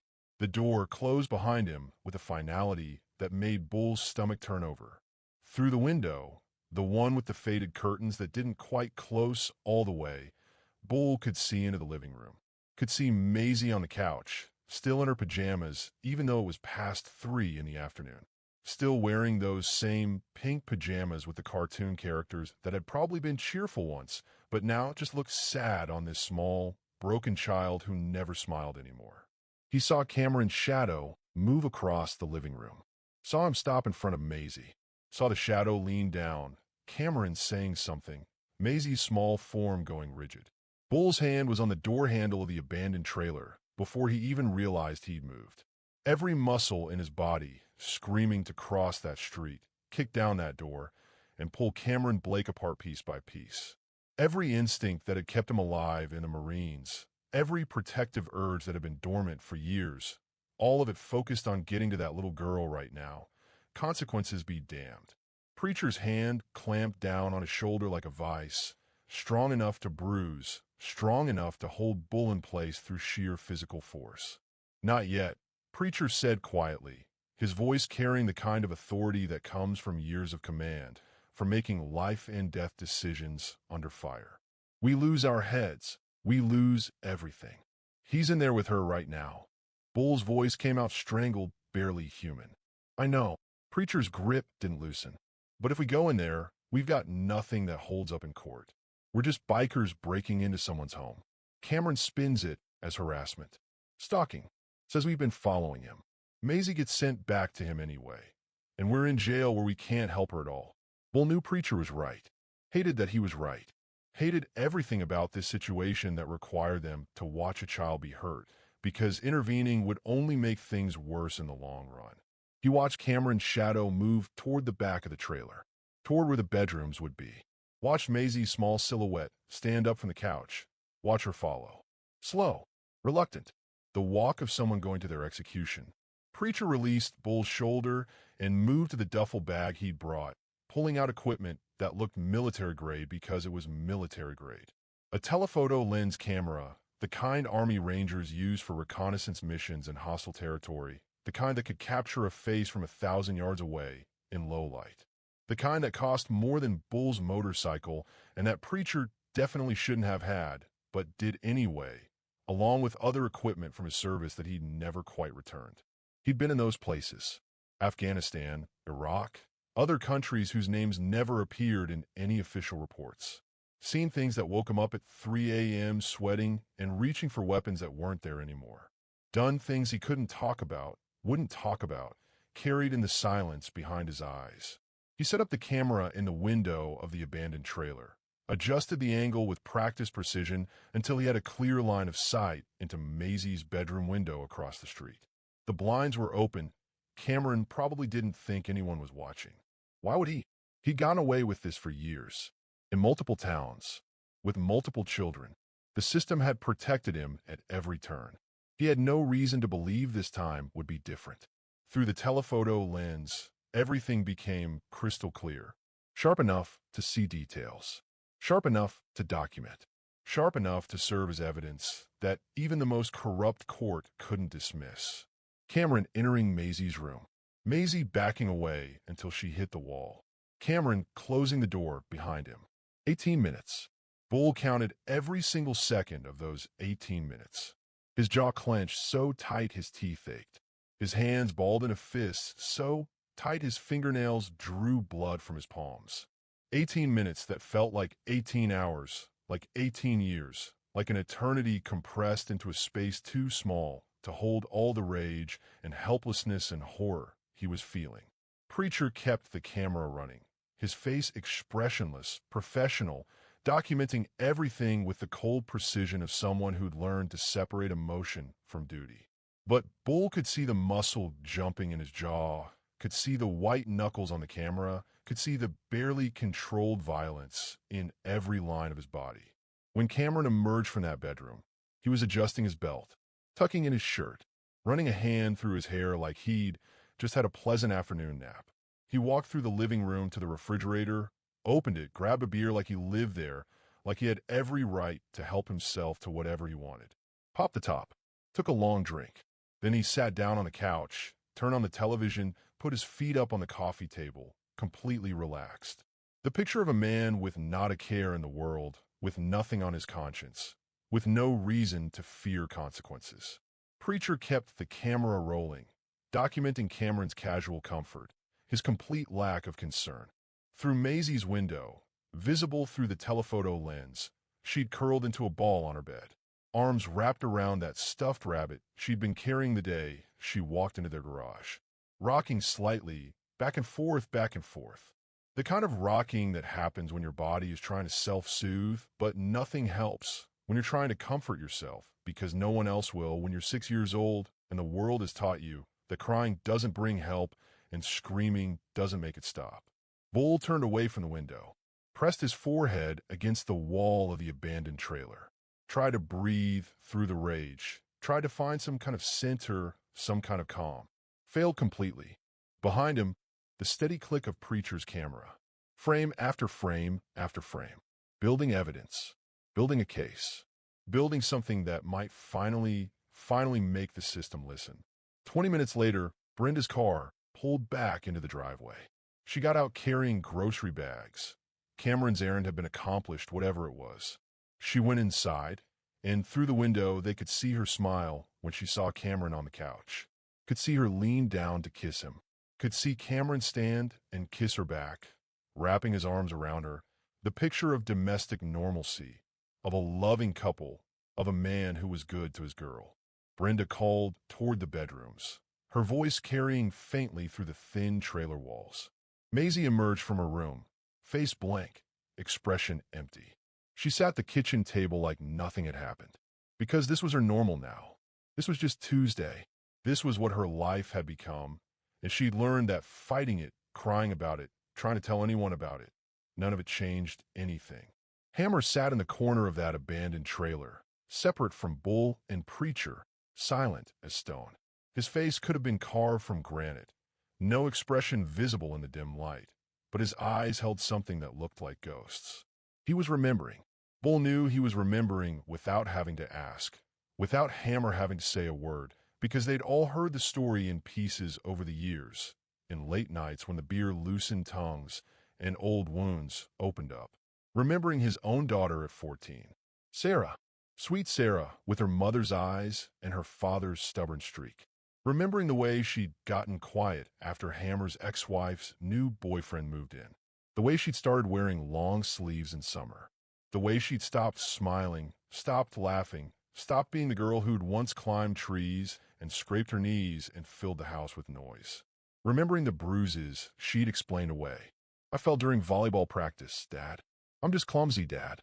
It's nothing, Dad. Stop worrying. Remembering the night she'd finally told him. 15 years old by then, crying so hard she could barely get the words out. Told him what her mother's boyfriend had been doing for a year. For a whole year, while Hammer had visitation every other weekend and never saw it, never knew, never protected her like a father should. Remembering how he'd driven straight to his ex-wife's house. How he'd kicked in the door. How he'd beaten that boyfriend within an inch of his life, breaking ribs and a jaw, and probably causing internal injuries Hammer had been too enraged to care about.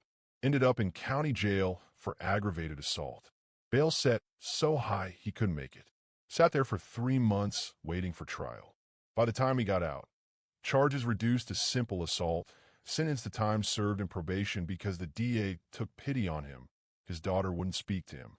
His ex-wife had a restraining order.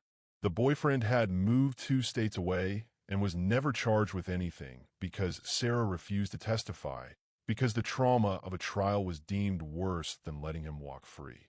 His daughter was 24 now, living in Portland, working as a barista, dating a guy Hammer had never met and probably never would. They talked once a month if he was lucky. Stilted conversations where neither of them knew what to say, where the weight of the past pressed down on every word. Their relationship had never fully recovered from that time, when he tried to protect her and made everything worse, when his violence had meant she lost her father along with everything else. He'd failed her by waiting too long, by not seeing what was happening right in front of him. Then he'd failed her again by acting too fast, by letting rage override strategy, by choosing vengeance over justice in a way that had ultimately protected her abuser and destroyed their relationship. There was no right way to do this. No perfect balance between action and restraint. Move too slow, and children suffered while you gathered evidence. Move too fast, and the system punished you for caring, sent the children back to their abusers, made everything worse. But this time had to be different. This time, they had to be smarter. Had to be patient even when patience felt like cowardice. Had to play the long game even when every instinct screamed to end it now. Because if they failed Maisie the way Hammer had failed his daughter, there wouldn't be a second chance. Cameron would disappear, would take Maisie somewhere they couldn't follow. And this time, Hammer would have to live with knowing he could have stopped it and didn't. So he sat in that corner and watched through Preacher's camera footage and counted the minutes and built a case and swallowed his rage, because this time, they were going to do it right. Even if doing it right meant watching a monster hurt a child and documenting it instead of stopping it. Even if doing it right required a kind of courage that had nothing to do with violence and everything to do with restraint. Even if it killed something inside them to wait. That night, the temperature dropped. Storm clouds rolled in from the west, the kind that builds all day over the plains and then breaks after sunset, turning the sky bruised and angry. The air had that electric quality that comes before bad weather, pressure dropping, making old injuries ache and nerves spark with anticipation. Bull sat in the clubhouse at 11:15 p.m., bone-tired but unable to sleep, monitoring the police scanner they kept mounted on the wall. The voices crackled through with routine traffic, the mundane emergencies that filled small-town nights. Domestic disturbance on Oak Street. Probably the Hendersons again, married 40 years and still fighting like teenagers. Possible DUI on Route 47. Someone leaving Sharky's bar after too many drinks and not enough sense. Nothing from the Morrison address. Nothing to suggest that anything was wrong at number 47 Shady Pines Mobile Home Park. But Bull couldn't shake the feeling that something was. Maybe it was instinct honed by 2 tours in places where complacency got you killed. Maybe it was just the knowledge that Cameron Blake was a predator who operated on a schedule, and Brenda was working the late shift tonight. Wouldn't be home until after 2 a.m. Maybe it was the memory of Maisie's face when her mother had dragged her back into that trailer. That look of betrayal and terror and resignation. Whatever it was, Bull couldn't leave. Couldn't go home. Couldn't close his eyes without seeing that little girl.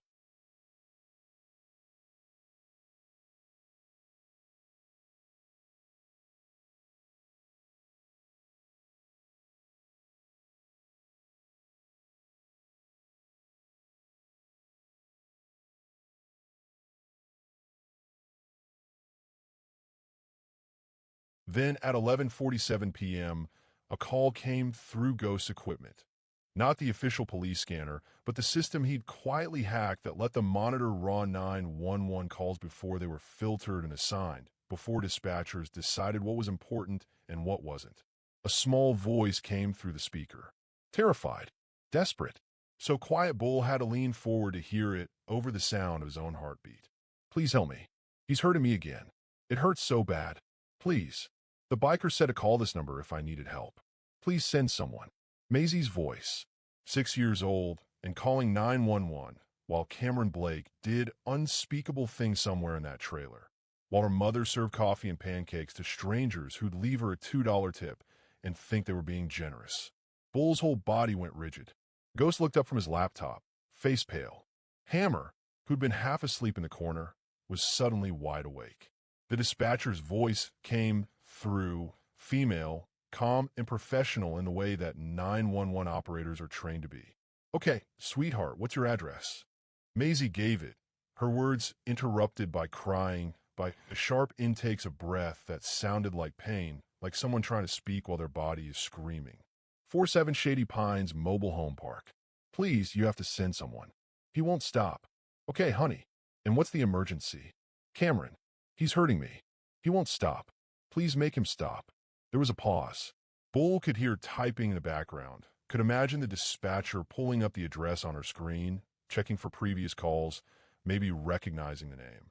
Then the dispatcher's voice came back, but different now. Less professional, more familiar, almost friendly. Is this Maisie Morrison? Honey, it's Miss Deborah. You know me, sweetie. Are you having bad dreams again? Bull felt ice spread through his chest. The dispatcher knew her well enough to recognize her voice, to call her honey, to suggest this had happened before. No, I'm not dreaming. Maisie's voice was desperate now, frantic. He's really hurting me. Please, I'm not lying. I'm not. Okay, sweetie, I believe you're scared. Where's your mama? At work. She's always at work when he comes over. Maisie's words were coming faster now, tumbling over each other. Please send someone. Please. He said nobody would help, but the bikers said to call, and another pause. More typing. Bull imagined that dispatcher looking at her screen, making decisions that would determine whether a 6-year-old lived or died, whether she got help or got sent back to her nightmare. "Okay, honey," Miss Deborah said, and her voice was soothing now, gentle, the voice of someone talking to a confused child who doesn't understand reality. "I'm going to send someone to check on you, but I need you to calm down, okay? You're going to be fine. Deep breath for me, sweetie." Bull felt a flash of hope. She was sending someone. Finally, someone was listening. Someone was acting. Now, Cameron Blake is a police officer, right? He helps people. He wouldn't hurt you, sweetheart. You know that. He's one of the good guys. The hope died as quickly as it had sparked. You're probably just confused. Maybe you had a bad dream and got mixed up. That happens sometimes. Why don't you go back to bed and try to get some sleep? Please don't tell him I called. Maisie's voice had changed, gone small and defeated and terrified. He said he'd hurt Mama if I told. He said nobody believes bad girls. Please, Miss Deborah, please. Nobody's going to hurt anyone, sweetie. You just had a nightmare, that's all. Try to get some sleep, okay? Everything's going to be fine in the morning. The call ended. Just like that. Click. Dead air. Bull stared at the equipment, his mind refusing to process what he'd just heard. Waiting for the dispatch to go out. Waiting for the address to be called over the radio, for units to be sent to the Morrison residence for a welfare check, for someone in the system to do their goddamn job and protect a child who was calling for help. He waited 5 minutes, then 10, 15, nothing. The police scanner continued its routine chatter. A vehicle check on Main Street. A noise complaint from the apartment complex on 3rd Avenue. Business as usual in Millbrook, Oklahoma, where nothing bad ever really happened. Ghost's fingers flew across his keyboard, pulling up dispatch logs, checking the system to see if the call had been recorded, if it had been assigned, if anyone was responding. His face went even paler. The call's been marked as non-emergency.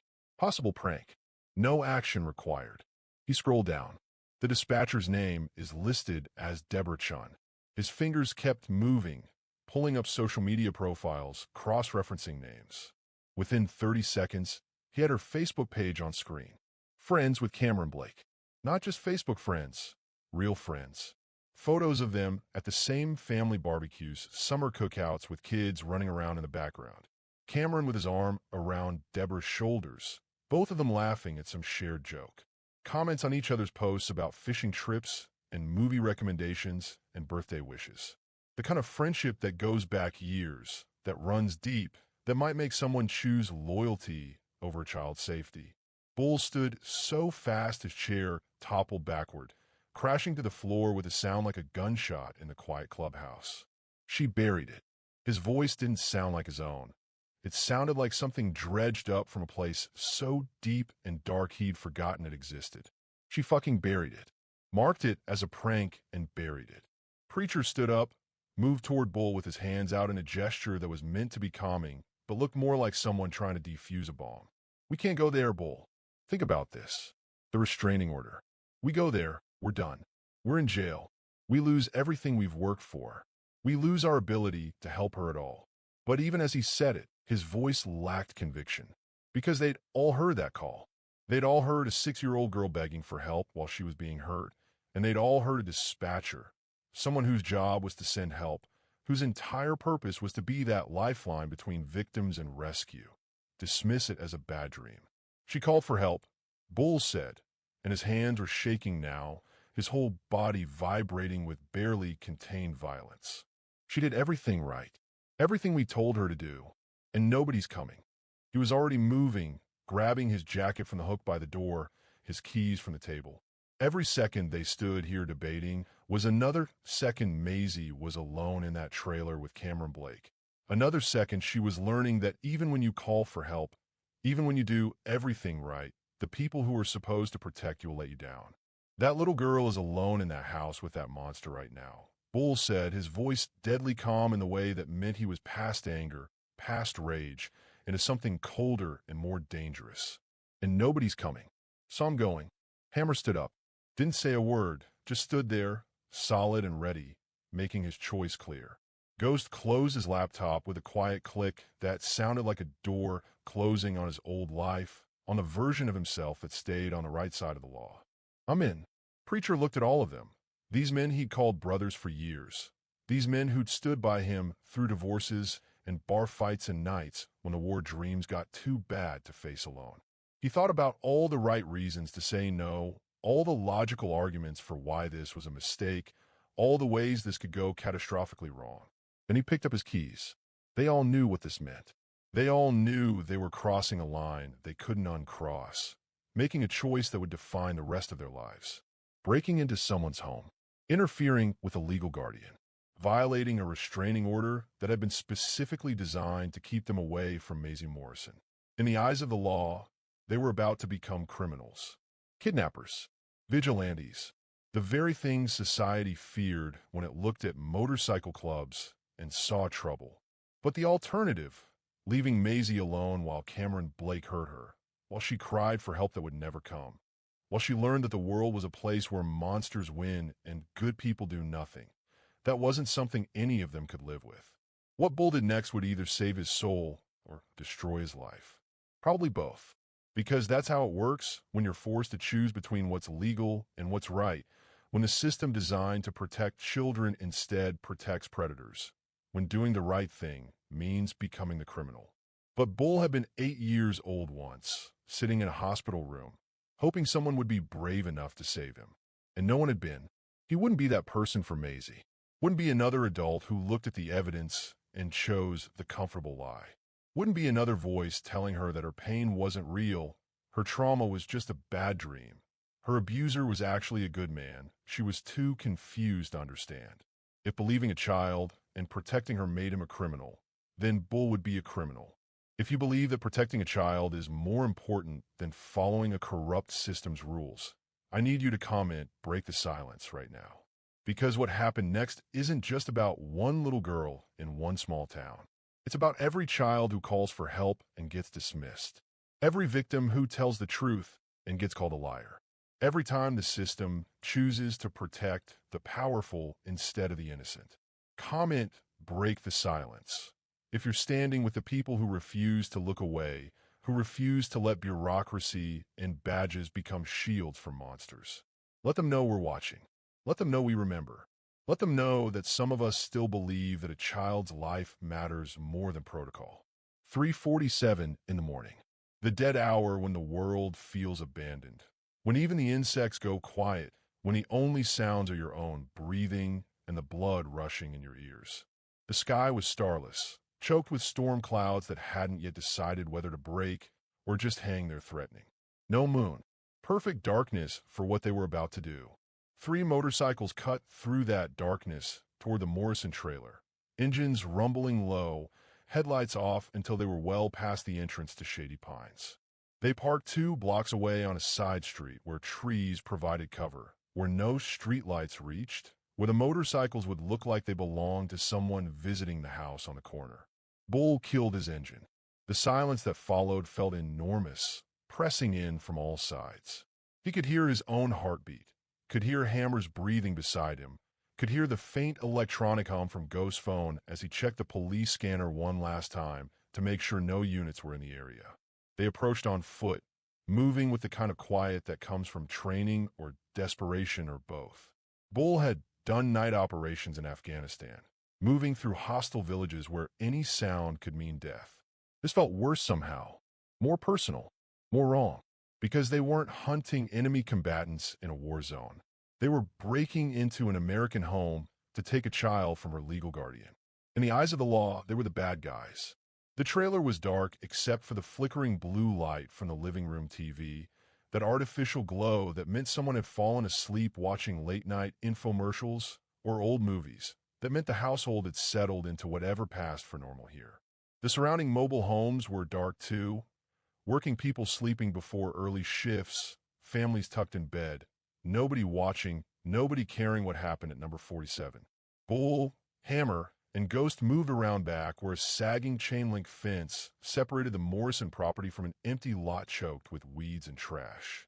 The fence was old, rusted in places, already pulling away from its posts. Bull pulled out wire cutters from his jacket. Another piece of equipment that would look damning in a police report that would prove premeditation, that would make this kidnapping instead of spontaneous rescue. The sound of metal cutting through metal seemed impossibly loud in the quiet night, each snip like a gunshot that surely everyone in 3 counties could hear. Bull froze after each cut, waiting for lights to come on, for doors to open, for someone to shout a challenge into the darkness. Nothing, just the distant sound of a dog barking somewhere, the rustle of wind through dry grass, the hammering of his own heart. They waited, frozen, listening. Bull counted to 30 in his head, the old combat discipline of waiting to see if you've been compromised before moving forward. Still nothing. No response from inside the trailer. No indication that anyone had heard. They crossed the backyard in single file, stepping carefully around the rusted swing set, around scattered toys that Maisie probably hadn't touched in months, around the detritus of a life that looked normal from the outside and was rotting from within. Bull tried the back door, locked as expected. A simple deadbolt, the kind that could probably be kicked in but would make too much noise, would wake everyone, would turn this into something violent and ugly. He moved to the windows, checking each one, looking for the weakness every structure has if you're patient enough to find it. The bathroom window was cracked open, just an inch or two, probably for ventilation because the trailer's air conditioning probably didn't work well and the bathroom would get steamy and close. It was small, maybe 18 inches wide, 20 tall. Not big enough for Bull or Hammer. Maybe big enough for Ghost if he didn't mind scraping skin off in the process. Ghost looked at the window, looked at Bull, nodded once. He'd done harder insertions than this, had squeezed through spaces that shouldn't have been possible for a human body to navigate. This was nothing compared to crawling through Kandahar's sewers or shimming through ventilation shafts in buildings that weren't supposed to exist. He pulled himself up to the window frame, worked his shoulders through first, always the hardest part, the widest part of most people's frames. Then his torso, sucking in his breath, contorting. His hips, his legs. He disappeared inside like water flowing through a crack. There 1 second and gone the next. Bull and Hammer waited in the darkness. 30 seconds that felt like 30 minutes. Every sound amplified. The TV inside, still playing its late-night programming. Footsteps above their heads in a neighboring trailer. A car passing on the main road. Then the back door opened from the inside, and Ghost stood there, his face pale even in the darkness, his expression holding something that made Bull's stomach drop. Bathroom doors locked from the outside, Ghost whispered, "She's in there." They moved fast now, caution giving way to urgency. Through the small kitchen that smelled like old grease and desperation. Past the living room where they could see Cameron's form on the couch, sprawled out like he owned the place, like he had every right to be there. Bull reached the bathroom door and saw what Ghost had seen. A hook-and-eye lock installed on the outside of the door. The kind you put on a garden shed to keep thieves out. The kind you put on a chicken coop to keep animals contained. Not the kind you put on a bathroom door. Not unless you're locking someone in. Not unless you're making sure they can't get out even if they wanted to. Can't escape even if they're desperate enough to try. The implications hit Bull like a fist. How many times had Cameron done this? How many nights had Maisie spent locked in that bathroom, too terrified to cry out because nobody would help anyway, waiting in the darkness for Cameron to decide she'd been punished enough or for her mother to come home from work and let her out? Bull's hand shook as he reached for the lock, flipped it open with a soft click that sounded like a bomb going off in the silent trailer. He opened the door. Maisie sat on the bathroom floor in her nightgown, the same pink one with cartoon characters that had stopped being cheerful and just looked sad now.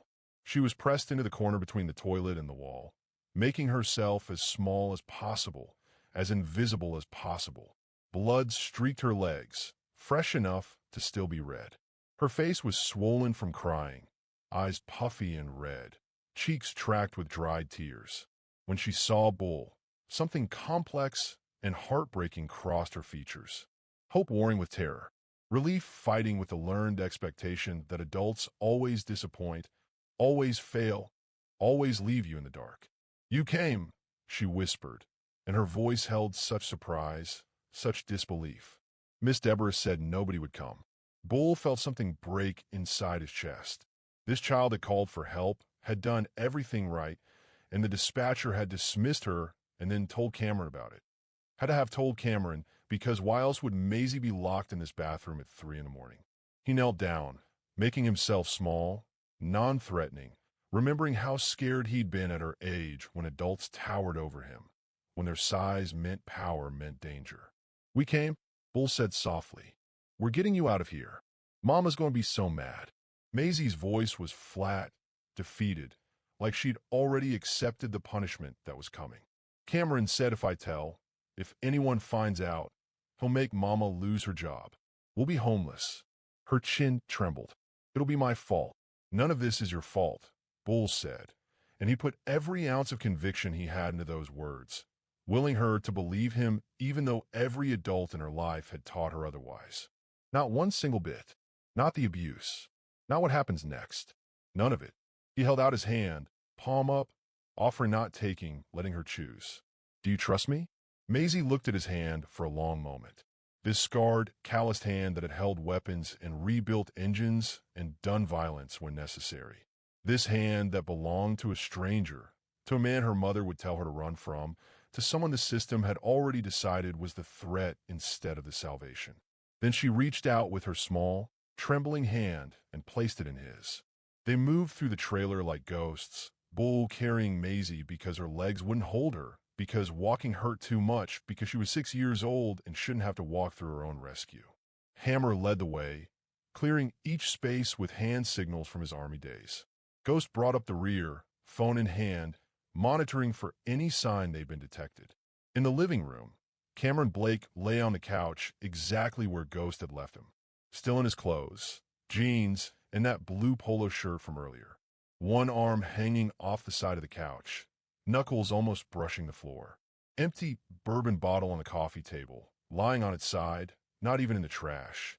Snoring deep and regular. The sleep of the guiltless, of someone who'd never faced consequences and didn't expect to start now. Bull stopped, looked at this man who'd hurt Maisie, who'd hurt at least 9 other children that they knew about, probably more they'd never find. This man who wore a badge and used it as a weapon, who hid behind authority and respectability while destroying lives. He had 30 seconds to make a choice that would echo through the rest of his life. Take Maisie and become a kidnapper in the eyes of the law. A felon. A man who'd spend the rest of his life in prison, who'd lose his freedom, his club, everything he'd built since getting out of the Marines. Or leave her here and stay law-abiding. Stay free. Stay on the right side of the law while Maisie died by inches, while her childhood was systematically destroyed, while the system continued to fail her the way it had failed him 37 years ago. Not a choice at all, really. Bull wrapped Maisie in his leather jacket, the one with the big iron patch, the one he'd worn for 11 years as president, the one that would be in police photos tomorrow as evidence of his crime. She disappeared into it, this tiny child in his arms, trusting him in a way she probably shouldn't, in a way that terrified him, because what if he was wrong? What if this made things worse? What if he was just another adult who failed her? He lifted her and walked toward the door, stepping carefully, avoiding the floorboards he knew would creak, moving with the grace of someone who'd done building clearances in war zones. The floor creaked anyway. Cameron stirred on the couch, mumbled something incoherent, something that might have been Maisie's name or might have been nothing. His eyes flickered, not quite opening, hovering in that space between drunk sleep and waking. Bull froze, didn't breathe, didn't move, became a statue with a child in his arms, waiting to see if this was where it all went sideways, where the plan fell apart, where violence became necessary. Cameron rolled over on the couch, kept sleeping, too drunk to register the danger, standing 6 feet away, too confident in his safety to imagine that anyone would dare challenge him. They made it outside into the hot Oklahoma night that felt cool after the closeness of the trailer. Made it across the backyard and through the cut fence and down 2 blocks to where the motorcycles waited in the darkness. Bull set Maisie in front of him on his motorcycle seat. She was shaking now, shock setting in, the adrenaline crash that comes after sustained terror finally ends. He wrapped his arms around her, keeping her secure, keeping her safe. "Hold on to me," he told her. Don't let go no matter what. Her small arms wrapped around his waist, her face pressed against his chest. He could feel her heart hammering, could feel her trembling. He started the engine. The roar shattered the 3 a.m. silence like a grenade going off. Shattered any pretense of stealth. Announced to everyone within half a mile that something was happening, that the quiet night had been violated. Inside the trailer, lights came on. First the living room, harsh and sudden. Then the bedroom. Then the porch light. The front door burst open. Cameron Blake stood in the doorway, and he wasn't drunk anymore. However he'd gotten from passed out to awake so fast didn't matter. What mattered was that he was awake now, and he understood what was happening. His face was a mask of rage, but underneath it, Bull could see something else. Something more honest. Fear. The fear of a predator who realizes his prey is escaping. The fear of a man who's built his entire life on a foundation of lies and power and protected secrets. And that foundation is cracking under his feet. Bull met his eyes across the distance. Let Cameron see exactly who had taken Maisie. Let him see that this time, someone wasn't backing down. Someone wasn't looking away. Come after us, Bull said, though Cameron couldn't possibly hear him over the engine. I dare you. He gunned the engine and rode toward the state line with Maisie pressed against his chest, her small arms wrapped around his waist, her face buried in his jacket. Behind them, Hammer and Ghost fell in formation, 3 motorcycles carving through the darkness like they were riding through enemy territory. Because they were. Behind them, through his mirrors, Bull saw Cameron reach for his phone. Saw him punching numbers, probably already calling it in, spinning the story the way he'd need to spin it. Kidnapping. Armed bikers. Dangerous criminals. Officer needs assistance. Cameron Blake was about to call in every cop in 3 counties. Was about to turn this into a manhunt. Was about to make Bull and his brothers the most wanted men in Oklahoma. The manhunt would last 11 hours. 11 hours of Bull and Maisie on the run, of roadblocks and APBs, and Chief Thornton coordinating a search that would eventually involve state troopers and FBI and every law enforcement agency within 100 miles. But what investigators found while searching for Bull would blow the case wide open. Would expose not just Cameron Blake, but an entire network of protection and complicity. Would reveal Cameron's darkest secrets and the people who'd helped him keep them. Bull didn't know any of that yet. All he knew was that Maisie was safe for the first time in months, pressed against his chest, breathing, alive, rescued. And whatever price he had to pay for that, whatever consequences came next, it would be worth it. Some things matter more than freedom, more than safety, more than staying on the right side of laws that were written to protect predators instead of prey. Sometimes being the hero means becoming the villain in everyone else's story. Bull had made his peace with that. Bull had made the call from a rest stop 15 miles outside Millbrook, one of those anonymous places off Route 35, with flickering fluorescent lights and vending machines that hadn't been restocked in months and bathrooms that smelled like industrial cleaner trying to cover up decades of neglect. The parking lot was empty except for one 18-wheeler, the driver sleeping in his cab, and Bull's motorcycle pulled up near the payphone, because he wasn't stupid enough to use his cell phone for this, wasn't about to make it easy for them to track him. Maisie slept against his chest, finally, after crying herself out somewhere around mile marker 42. Exhausted from fear and pain and the adrenaline crash that follows survival. That moment when your body finally believes the danger has passed and just shuts down because it can't sustain that level of terror anymore. She was still wrapped in his leather jacket, still clutching that rabbit. Her breathing finally even and steady instead of the panicked gasps that had torn at Bull's heart for the first 10 miles. He'd committed the number to memory 2 days ago, when Ghost had pulled it from FBI databases and Bull had known, somewhere deep in his gut, that this moment was coming. That there would be a point where playing by the rules stopped being an option and he'd need someone on the inside who might actually give a damn. Detective Lauren Wu, FBI, Crimes Against Children Task Force. Ghost had done his research. She was the real deal, not some bureaucrat pushing papers and protecting department reputation. She'd made enemies in law enforcement for refusing to back down on cases when local cops wanted her to, had a reputation for caring more about victims than politics. If anyone in the system might listen, might act, it would be her. The phone rang twice before she answered, her voice crisp and alert despite the early hour. Wu. Detective Wu, my name is Bull. You don't know me, but you need to listen. He kept his voice low, glancing at Maisie to make sure she was still sleeping, that she didn't have to hear this conversation. I've got a 6-year-old girl named Maisie Morrison, Millbrook, Oklahoma. She's been sexually abused by Deputy Cameron Blake for months, maybe longer. Slow down. I can't slow down. About maybe an hour before every cop in 3 counties is looking for me. He took a breath, forced himself to organize his thoughts. There's a 911 call from tonight. 11:47 p.m. Maisie called for help. Said Cameron was hurting her. The dispatcher, Deborah Chun, marked it as a prank and buried it. I found Maisie locked in a bathroom. Locked from the outside. Cameron was passed out drunk on the couch. I took her. There was a pause. Bull could hear Detective Wu moving, could hear the rustle of clothing like she was getting dressed, getting ready. You took her, as in removed her from her home without permission from her legal guardian. Yes. Do you understand what that means legally? I understand. I'm looking at federal kidnapping charges. I understand. I'm probably going to prison. Bull looked down at Maisie, at this small, broken child who trusted him when trust should have been impossible. I understand Maisie Morrison would be dead or disappeared within a week if I'd left her there. So yeah, I understand what it means. And I'd do it again. Another pause, longer this time.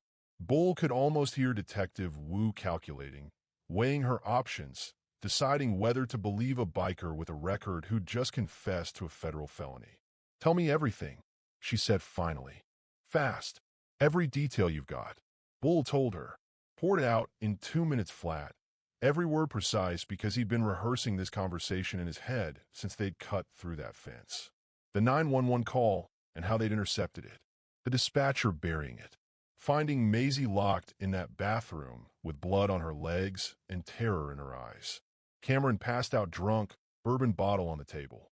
The hospital report from days ago that Chief Thornton had buried. Dr. Moss's statement about 3 other cases with identical patterns, all closed as unsubstantiated. Ghost research showing Cameron's history in Riverside County. The complaints that had been sealed and lost. He told her he was bringing Maisie in, that he knew what it meant, that he didn't care. Don't take her to Millbrook, Detective Wu said, and her voice had shifted now, taken on the clipped efficiency of someone in command mode, someone making decisions. Don't stop anywhere local. Chief Thornton will spin this, and you'll disappear into county jail where I can't protect you. Meet me at the Oklahoma City field office. Federal jurisdiction. They can't touch you there until I've secured the scene. FBI is going to arrest me. Yes, but I'll make sure you're processed correctly. Make sure Maisie gets proper care. Make sure the evidence doesn't disappear. She paused. Don't stop anywhere else. Don't talk to anyone else. Don't use your phone. And Bull. Yeah, you did the right thing. Those 5 words hit Bull harder than he'd expected. Nobody in authority had said that to him in 37 years. Not when he was 8. Not when he was 18 and enlisting to escape. Not in all the times he tried to do right and been told he was the problem. He rode the remaining 80 miles to Oklahoma City with those words echoing in his head, with Maisie pressed against his chest, with the sun rising behind them and painting the sky in shades of orange and red that looked too beautiful for the ugliness of what they'd just escaped.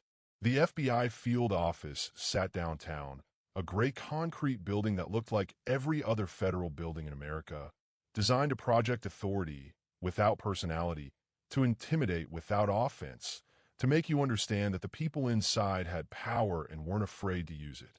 7 stories of bureaucracy and investigation and the slow grinding machinery of federal law enforcement. Bull pulled into the parking garage at 6:43 a.m., the motorcycle engine echoing off concrete walls that probably saw more government sedans than Harleys. Maisie stirred against him, not quite awake, but not quite asleep either, hovering in that space where reality and dreams blur together. Detective Wu was waiting near the elevator, exactly where she'd said she'd be. 2 other agents flanked her, both male, both wearing the FBI standard issue suit and tie, an expressionless face that probably came with a badge.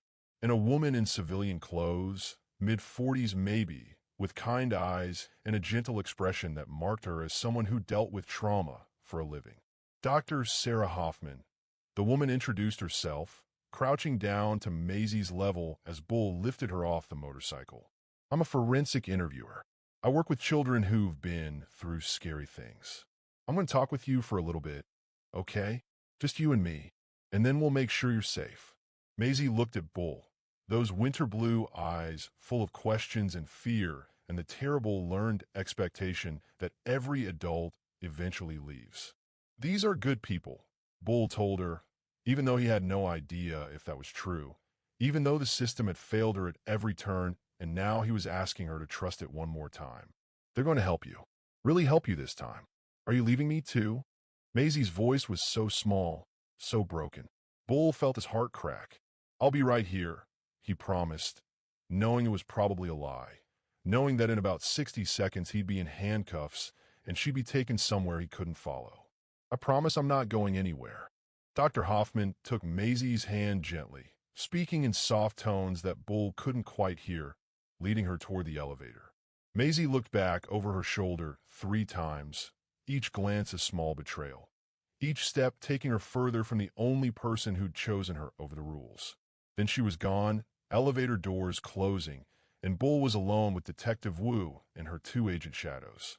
Thank you for coming in, Wu said, and she sounded like she meant it. For doing this the right way. The right way, Bull repeated, and he couldn't keep the bitterness out of his voice. Is there a right way to kidnap a kid? There's a way that gets her killed and a way that might save her, Wu said. You chose the second one. She nodded to the agents beside her. These are Special Agents Morrison and Chun. They're going to process you now. Bull knew what came next. Had known it from the moment he'd opened that bathroom door and seen Maisie locked inside. Had known it when he'd wrapped her in his jacket and carried her past Cameron's sleeping form. Had known it during every mile of that ride to Oklahoma City. He put his hands behind his back without being asked. No resistance. No complaints. No attempts to run or fight or negotiate. The handcuffs clicked into place, cold metal against his wrists, tighter than they needed to be, because that's how federal agents put on handcuffs, tight enough to remind you that you're not in control anymore, that your freedom is a thing that can be taken away with 2 pieces of metal and a key. Agent Morrison read him his rights, the words he'd heard on TV 100 times but had never been spoken directly to him before. You have the right to remain silent. Anything you say can and will be used against you in a court of law. You have the right to an attorney. The words washed over him. Kidnapping. Custodial interference. Violation of a restraining order. Breaking and entering. Possible additional charges pending investigation. Each charge technically accurate. Each one carrying years in federal prison. Stack them up and Bull was looking at spending the rest of his life behind bars, at never riding his motorcycle again, never sitting around that scarred wooden table with his brothers, never being anything but inmate number whatever they assigned him. But Maisie was safe, was inside that building right now, with people whose job was to protect children, not predators. Was being interviewed by someone who specialized in trauma, who would document everything properly, who would build a case that even Chief Thornton couldn't bury. And that was the only math that mattered. Bull had been 8 years old once, sitting in a hospital room, desperately hoping someone would be brave enough to save him. And nobody had been. The system had looked at the evidence, looked at his stepfather's respectable face and steady job, and decided that keeping families together mattered more than keeping children safe. He'd carried that betrayal for 37 years. Carried the weight of knowing that adults had seen his bruises and chosen to do nothing. He wouldn't be that person for Maisie. Wouldn't be another adult who looked away. Wouldn't be another voice telling her that her pain didn't matter as much as protocol and procedure in keeping things orderly. If saving her made him a criminal, then Bull would be a criminal. If protecting her cost him his freedom, his club, his entire life, then that was a price he'd pay without regret. Detective Wu walked alongside him as the agents led him toward the elevator. The forensic interview will take a few hours, she said quietly. We'll document everything. Get her medical care. Start building the case properly. And Cameron Blake? is about to have a very bad day, Wu said, and there was something hard and satisfied in her voice. While Chief Thornton was coordinating a manhunt for you, we executed warrants on Blake's residence, his storage unit, and Millbrook PD headquarters. What we found, she shook her head. This is bigger than one cop, Bull. A lot bigger. You didn't just save Maisie. You broke open a case we've been trying to crack for 15 months. The elevator doors opened. They stepped inside, and Bull watched the numbers climb, ground floor, second floor, third, taking him up to whatever processing looked like in a federal building. Whatever came next in a story that had stopped being about in the moment, he decided Maisie's life mattered more than his freedom. If you believe Bull is a hero, not a criminal, I need you to comment "Free Bull" right now. If this story is making you angry at the system that forces people to choose between what's legal and what's right, you're not alone. Stay with us because justice is coming. Not the kind that protects badges and buries victims, but the real kind. The kind that says some rules deserve to be broken when they're designed to protect monsters. Comment "Free Bull," and let's show that there are still people who understand that sometimes being the hero means becoming the criminal in everyone else's story. While Bull sat in a holding cell on the 4th floor of the FBI field office, a room with concrete walls and a metal bench and fluorescent lights that hummed with a frequency designed to make you confess just to escape the sound, and while Maisie underwent her forensic interview with Dr. Hoffman in a room specially designed to look non-threatening, with soft furniture and toys and cameras hidden behind one-way mirrors, the FBI executed simultaneous raids on 3 locations across Millbrook, Oklahoma. The timing was precise, coordinated down to the second. 6:47 a.m., early enough that targets would still be home, late enough that the sun was up and neighbors would see, would witness, would understand that something significant was happening. Detective Wu had planned this carefully, because in small towns like Millbrook, where everyone protects their own, you need witnesses. You need the community to see that their heroes are being taken down, or they'll never believe it happened at all. Cameron Blake's residence was the first target. A small ranch-style house on Maple Street, the nice part of town where teachers and mid-level managers lived, where lawns stayed manicured and Christmas lights went up the day after Thanksgiving. Cameron's house looked exactly like you'd expect a responsible bachelor's house to look. Well-maintained lawn, edges trimmed sharp as a razor. An American flag hanging from the porch, slightly faded from sun and weather in a way that made it look authentic, earned, not like decoration but like genuine patriotism. A 2-car garage with the doors closed. Flower beds with petunias that someone watered regularly. The kind of house that told a story. Good man, steady job, contributing member of society. The kind of house where nothing bad could possibly be happening. 6 FBI agents in tactical gear hit the front door with a battering ram at exactly 6:47 a.m. The door splintered on the second hit, lock tearing through the frame. They went in fast, weapons drawn, clearing rooms with the efficiency of people who'd done this 1,000 times before. Clear, clear, clear. The shouts echoed through the house as they moved from room to room. They found Cameron in the bedroom, scrambling for his service weapon in the nightstand drawer. He never got close. 2 agents had him face down on the carpet with his hands cuffed behind his back before his fingers touched metal.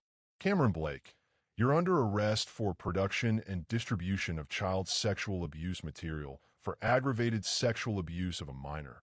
For the list went on.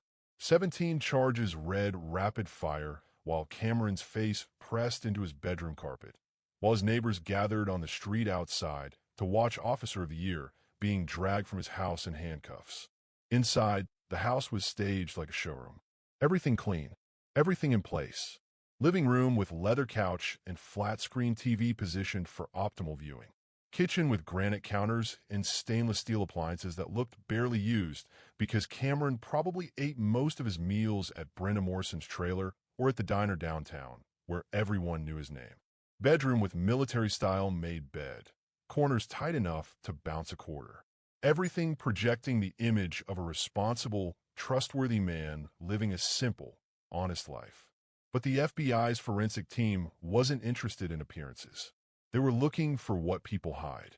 And they knew where to look because predators follow patterns, because Detective Wu had worked enough of these cases to know that men like Cameron Blake always keep trophies, always keep evidence, can't help themselves. They found it in the basement, behind a locked door that Cameron had told neighbors was for storage, just old files and Christmas decorations. You know how it is, the kind of casual lie that worked, because nobody had reason to question it. The forensic team broke through the lock, flipped on the lights. The room was small, maybe 10 by 12. No windows, climate-controlled. Cameron had installed a dedicated AC unit to keep the temperature stable, to protect his equipment.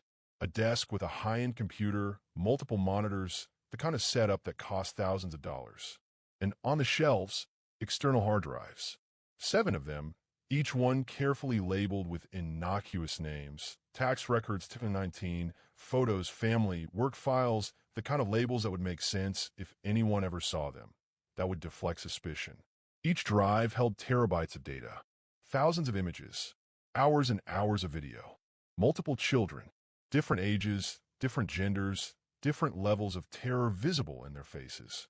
Files spanning 8 years, documenting Cameron's progression from consumer to producer, from someone who downloaded images from dark web forums to someone who created content, who contributed to the marketplace of horror. Some files were professionally produced, downloaded from encrypted forums where predators traded material like baseball cards, where they rated and reviewed and requested specific content. Others were homemade, recorded in locations the forensic team would later identify as Cameron's previous residences in Riverside County, in hotel rooms during what his duty log showed were training conferences, in the Morrison trailer where he'd installed hidden cameras.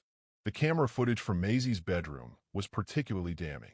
Cameron had installed a camera disguised as a smoke detector, the kind you can buy online for $200, the kind marketed for home security but used by predators to document their crimes. Positioned on the ceiling to capture everything, the whole room, every angle. The footage confirmed every detail Maisie had described to Dr. Moss at the hospital would describe again to Dr. Hoffman during her forensic interview. Time-stamped, dated, irrefutable. No defense attorney could claim she was confused or lying or had been coached by bikers with an agenda. The evidence was digital, documented, undeniable. Cameron had recorded his own crimes in high definition, probably never imagining that anyone would find these drives, that his carefully constructed life would ever face scrutiny. At Millbrook Police Department headquarters, agents seized servers and file cabinets. Every report filed in the last 5 years. Every complaint. Every case that had crossed Chief Wade Thornton's desk. They boxed up hard drives and paper files, documenting chain of custody, photographing everything in place before moving it, because this had to be airtight, had to be beyond question. The pattern emerged immediately, so clear that even the junior agents pulling files could see it. 14 reports of suspected child abuse, all involving similar descriptions. Single mothers, young daughters, injuries consistent with sexual assault. Similar ages, 6 to 12, the age range Cameron apparently preferred. Similar circumstances, mothers struggling financially, children acting out behaviorally, red flags that teachers and doctors and neighbors had noticed and reported. All closed as unsubstantiated. Every single one. All closed by Chief Thornton. Personally, his signature on every dismissal, his handwriting on notes that said insufficient evidence and child deemed unreliable witness and mother's boyfriend provides credible alternative explanation. The agents cross-referenced dates. Cameron Blake had been the boyfriend or family friend in 11 of the 14 cases. The other 3 involved different officers, different names, but similar patterns. Men in positions of authority, men with badges, men who knew how to use the system to protect themselves. At Thornton's home, a larger house on the west side of town, the expensive side where the golf course developers and car dealership owners lived, forensic accountants found the money. They'd brought specialists because Detective Wu suspected financial crimes, suspected that Thornton's protection had come with a price tag. They were right. Bank records showing regular deposits from an offshore account linked to Cameron Blake. Payments disguised as consulting fees and property management and other innocuous descriptions that would make sense on tax returns. that wouldn't raise flags unless someone was specifically looking for them. $127,000 over 3 years. Payments that coincided with cases being closed. Evidence disappearing. Reports marked as unfounded. A clear timeline of corruption. Case opened, payment received, case closed. Over and over again, Thornton had been selling protection, selling his badge, selling his authority, selling children's safety for cash that paid for his boat docked at Lake Eufaula, his fishing cabin in the Ouachita Mountains, his daughter's college tuition at Oklahoma State. The agents documented everything. Photographed bank statements and offshore account numbers. Seized his laptop and phone. Build a case that would be impossible to defend against because money leaves trails, because banks keep records, because greed makes men careless. But the FBI's biggest discovery, the one that would transform this from a local scandal into a national outrage, that would eventually reach congressional hearings and Senate investigations, wasn't on those hard drives, wasn't in the financial records, wasn't in the buried police reports. It was buried in Cameron's military records from 23 years ago. Records that had been sealed, classified, hidden behind bureaucratic walls that required federal warrants to penetrate. Records that someone in the Department of Defense had been sitting on, protecting, hoping would never see daylight. Detective Wu had requested those records the moment Bull's call came in, the moment she understood this was bigger than one corrupt cop. It took 4 hours and calls to 3 different federal judges to get the warrants approved. Military records are protected, sealed behind layers of classification and institutional protection that make them almost impossible to access. But Wu was persistent, and when federal judges heard there was a child locked in a bathroom and a dispatcher who'd buried a 911 call, they signed the warrants. Sometimes the system works when you push hard enough, when you refuse to take no for an answer. The records arrived electronically at 7:32 a.m., while Cameron was being processed in the Oklahoma City field office, while Maisie was telling Dr. Hoffman about the things Cameron had done to her, while Bull sat in that holding cell counting the tiles on the ceiling. Detective Wu opened the encrypted file, started reading. Her expression shifted from professional focus to something harder, colder. She read faster, scrolling through pages of incident reports and internal investigations and command decisions that had been made in rooms where justice went to die. Jesus Christ, she breathed, and the junior agent standing next to her looked up, startled, because Detective Wu never cursed, never let emotion crack her professional facade. "Ma'am, give me the director," Wu said, her voice tight. "Right now, this goes to the top." Because what she'd found wasn't just about Cameron Blake. It was about a system that had protected him for over 2 decades. It was about institutions choosing reputation over accountability, choosing silence over justice.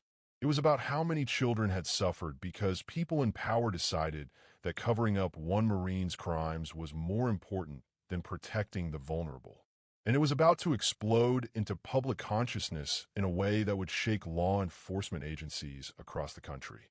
Cameron James Blake didn't exist until 7 years ago. The Social Security number was real, issued at birth in 1990, but the name attached to it was fabricated, purchased through legal channels designed for people escaping domestic violence or entering witness protection, but exploited by someone with very different intentions. Before that, he was Cameron Anthony Russo, United States Marine Corps, stationed at Camp Pendleton, California, from 2002 to 2006.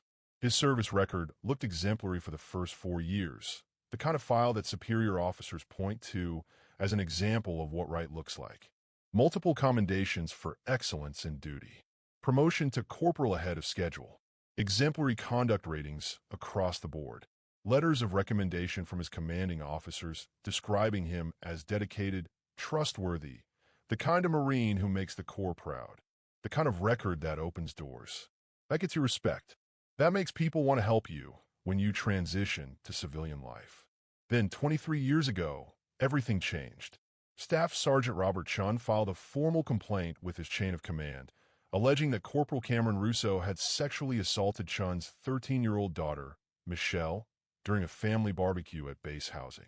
A Saturday afternoon in July, the kind of event the Marines encouraged, building community, strengthening bonds between military families, creating the support networks that help people survive the stress of military life. Michelle Chun's statement was detailed, credible, delivered to a female investigator who specialized in sexual assault cases, who knew how to interview trauma victims, who documented everything according to protocol. Michelle described how Corporal Russo had offered to show her his motorcycle. He had a Harley he was always working on, always showing off to the other Marines. How he'd led her away from the party to the parking area where the bike was parked. How he'd pushed her against the seat, covered her mouth when she tried to scream, told her that if she told anyone, no one would believe her anyway, because he was a Marine and she was just a kid. Physical evidence supported her claims. A forensic examination documented injuries consistent with sexual assault. DNA evidence that matched Corporal Russo. The kind of evidence that should have made the case open and shut, that should have led directly to a court-martial and decades in military prison.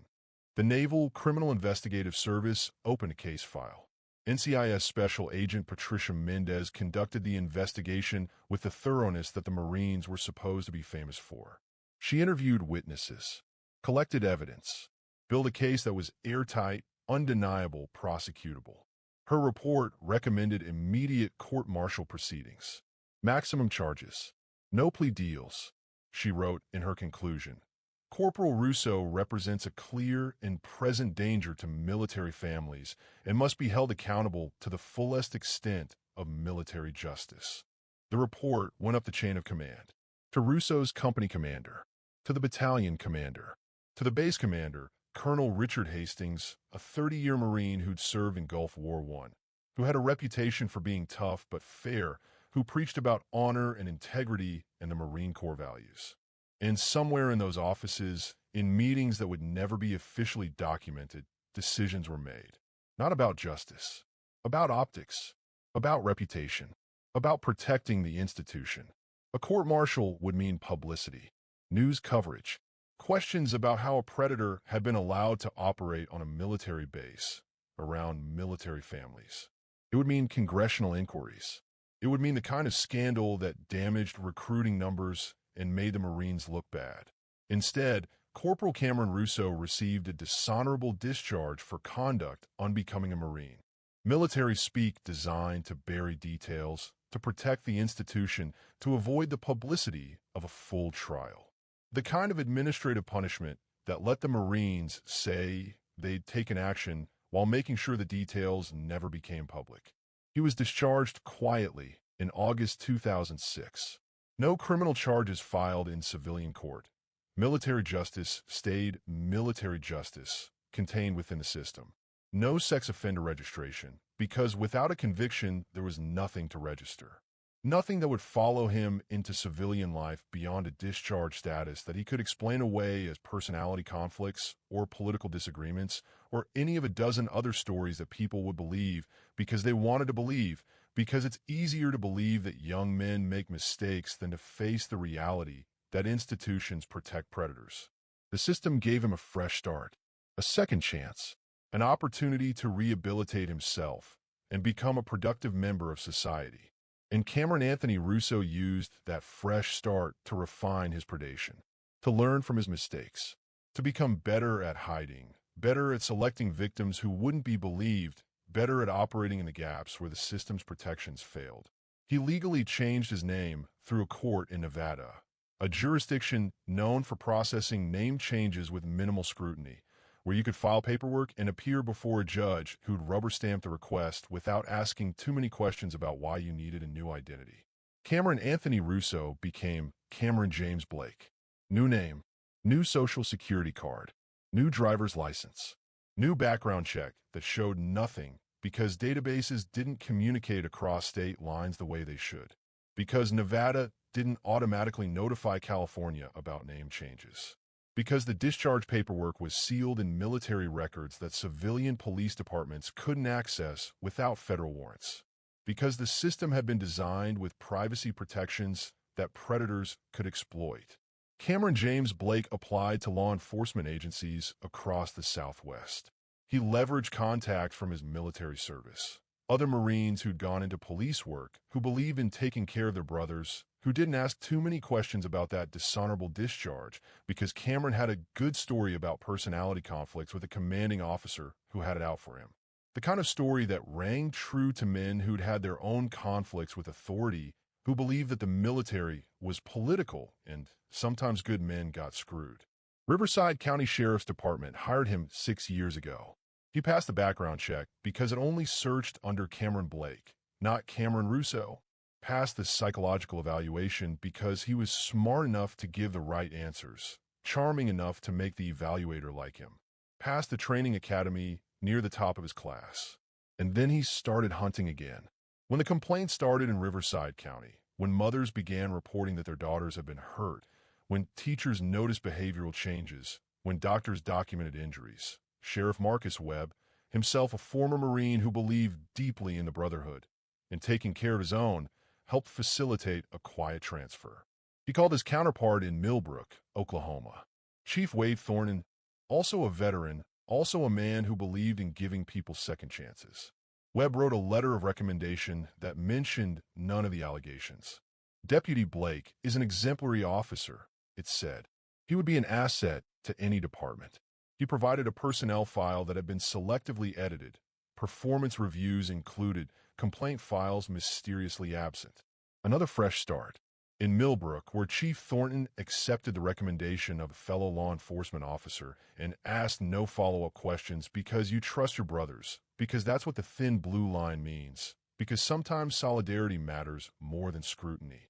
But the deepest revelation, the one that explained how Cameron had operated with such impunity for so long, how he'd managed to bury complaint after complaint, how he'd known about investigations before they could gain traction, was still coming. FBI investigators pulled phone records going back 5 years. Financial transactions from Cameron's accounts. Family trees constructed through genealogy databases and birth records and marriage certificates. And they found a connection that made everything click into place. Deborah Chun, the 911 dispatcher who'd buried Maisie's desperate call for help, who'd marked it as a possible prank, who'd told a terrified 6-year-old that she was just having nightmares, wasn't just Cameron's friend. She was his half-sister. Same father, Anthony Russo, who'd had 2 families, one in California and one in Texas, neither knowing about the other until he died of a heart attack in 2015. Different mothers who'd both believed Anthony was faithful, who'd both raised his children not knowing they had half-siblings scattered across state lines. Cameron and Deborah had reconnected 8 years ago through 23andMe, one of those genealogy websites where you send your DNA and get back a family tree and information about your heritage. They'd matched as half-siblings, both shocked to discover they had family they'd never known about. They'd met for coffee in Oklahoma City. She was already living in Millbrook, already working as a dispatcher. They'd bonded over their shared father, over the betrayal they both felt at discovering his double life. And somewhere in those conversations, Cameron had realized that Deborah could be useful, that having a dispatcher in his pocket meant having an early warning system, a first line of defense against anyone who might threaten his carefully constructed life. When Cameron moved to Millbrook 3 years ago, it wasn't random. It was strategic. Deborah was already working as a dispatcher, already had access to every emergency call that came through the county system, already had the power to route calls, to mark them urgent or non-urgent, to decide what got attention and what got buried. She became his insurance policy. Every 911 call that mentioned Cameron's name went through her first. She made sure of that, had volunteered to handle the overnight shifts when call volume was lower, when supervisors weren't paying as much attention, when she could operate without scrutiny. She'd reroute calls about him, mark them as non-emergency, lose them in administrative backlogs where they'd sit for days or weeks until the urgency had passed and the moment for intervention had been lost. She'd been doing this for 3 years, systematically, professionally, protecting her brother while children suffered, while mothers called for help, while Maisie Morrison sat in a locked bathroom, bleeding and terrified. Bank records showed Cameron had paid her $43,000 during that time. Regular deposits made to look like loan repayments or rent or any of a dozen legitimate transactions that wouldn't raise flags. Insurance against exposure. Payment for silence. Compensation for being his eyes and ears inside the system that was supposed to catch him. The final accounting, when the FBI investigators compiled everything, was staggering. 14 verified victims across 3 states: California, Texas, and Oklahoma. Children whose abuse had been documented by doctors and teachers and concerned neighbors, whose voices have been ignored, whose cases have been buried by people who should have protected them but chose institutional loyalty instead. 27 additional suspected cases still under investigation. Children who'd shown signs of trauma, behavioral changes, nightmares, sudden fear of authority figures, whose families had made informal complaints to teachers or counselors that never became official reports, whose suffering had happened in the shadows, never quite documented enough to force action. And this is what broke the case wide open, what transformed it from a local scandal into a federal investigation that would eventually reach the United States Senate. The FBI connected Cameron to an interstate trafficking network they'd been investigating for 15 months. Other officers in other departments, other authority figures, coaches, teachers, youth ministers, who used their positions to access victims, sharing tactics on encrypted forums, sharing victims when they moved between jurisdictions, sharing methods for avoiding detection, for selecting targets who wouldn't be believed, for exploiting the gaps in the system where children fell through. Millbrook wasn't an isolated case. It was one thread in a web that stretched across state lines, that involved dozens of perpetrators and hundreds of victims, that had been operating for over a decade, while law enforcement agencies looked the other way because the predators were their own. The story that America thought was about one corrupt cop in one small town, about Deputy Cameron Blake and his crimes against Maisie Morrison, was actually about something much bigger. It was about a system designed to protect predators instead of prey, about institutions that valued reputation over accountability, about the thin blue line becoming a wall of silence that enabled monsters, and about the bikers who accidentally exposed it all. If this makes you sick, if you want accountability for every institution that looked the other way while children suffered, I need you to comment, tear it down, right now. Because systems that protect predators over victims don't deserve to stand. They deserve to be dismantled, rebuilt from the ground up with protections for the vulnerable instead of the powerful. Comment, tear it down, if you believe that badges and uniforms and institutional authority should never be shields for abuse. Let's make some noise that can't be ignored. Millbrook imploded. Not all at once. Small towns don't explode, they fracture. Like ice under too much weight, the cracks spread slowly at first, then faster, then all at once until the whole surface shatters into pieces that can never quite fit back together the same way. The Millbrook Community Forum, a Facebook group with 3,000 members, which meant basically every adult in town plus some who'd moved away but still cared about home, exploded overnight. The first post went up at 6:37 a.m. the morning after the FBI raids, posted by someone who'd watched federal agents carry boxes out of the police department, who'd seen Cameron Blake in handcuffs being loaded into an unmarked sedan. What's happening at MPD? Anyone know? Within an hour, there were 200 comments. Within 3 hours, the group had become a war zone. Team Back the Blue mobilized fast. They posted photos of Cameron at the 4th of July parade, standing with his hand over his heart during the national anthem, looking like everything America was supposed to be. Cameron coaching Little League, surrounded by kids in baseball uniforms, all of them smiling, all of them looking safe and happy. Cameron helping elderly Mrs. Henderson change her tire in the church parking lot last winter, her standing next to him with that grateful expression that said, "Here's a good man, here's someone who helps." See, the post said, "Look at these pictures. Good man, family man, hero in uniform." These accusations are obviously false, obviously motivated by criminals trying to discredit law enforcement because they got arrested and want revenge. Cameron Blake has served this community for 3 years without a single complaint, which wasn't true. There had been complaints, 14 of them that the FBI had now uncovered, but people who wanted to believe Cameron was innocent weren't interested in FBI findings. They were interested in the version of reality that let them sleep at night, that didn't require them to question their judgment, that didn't make them complicit in enabling a predator. Team Protect the Child fired back with statistics, with links to articles about abuse, about how predators hide in plain sight, about how the most successful predators are the ones who look trustworthy, who position themselves as pillars of the community specifically because it provides cover. They shared statistics. 1 in 4 girls and 1 in 6 boys will be sexually abused before age 18. Most abuse happens by someone the child knows and trusts. Badges and uniforms don't make someone safe. Sometimes they make someone more dangerous because they provide authority and access. They posted articles about other cops arrested for similar crimes. Larry Nassar, the USA gymnastics doctor who abused hundreds of girls while parents and coaches looked the other way because he was respected, successful, credible. Jerry Sandusky at Penn State, protected by an institution that valued reputation over children's safety. Case after case of communities that defended monsters until the evidence became so overwhelming that denial was no longer possible. This happens, they wrote. This always happens.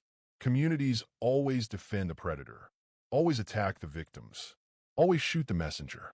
And then when it's finally proven beyond doubt, everyone acts shocked like they couldn't have seen it coming. But we can see it coming. The signs are there.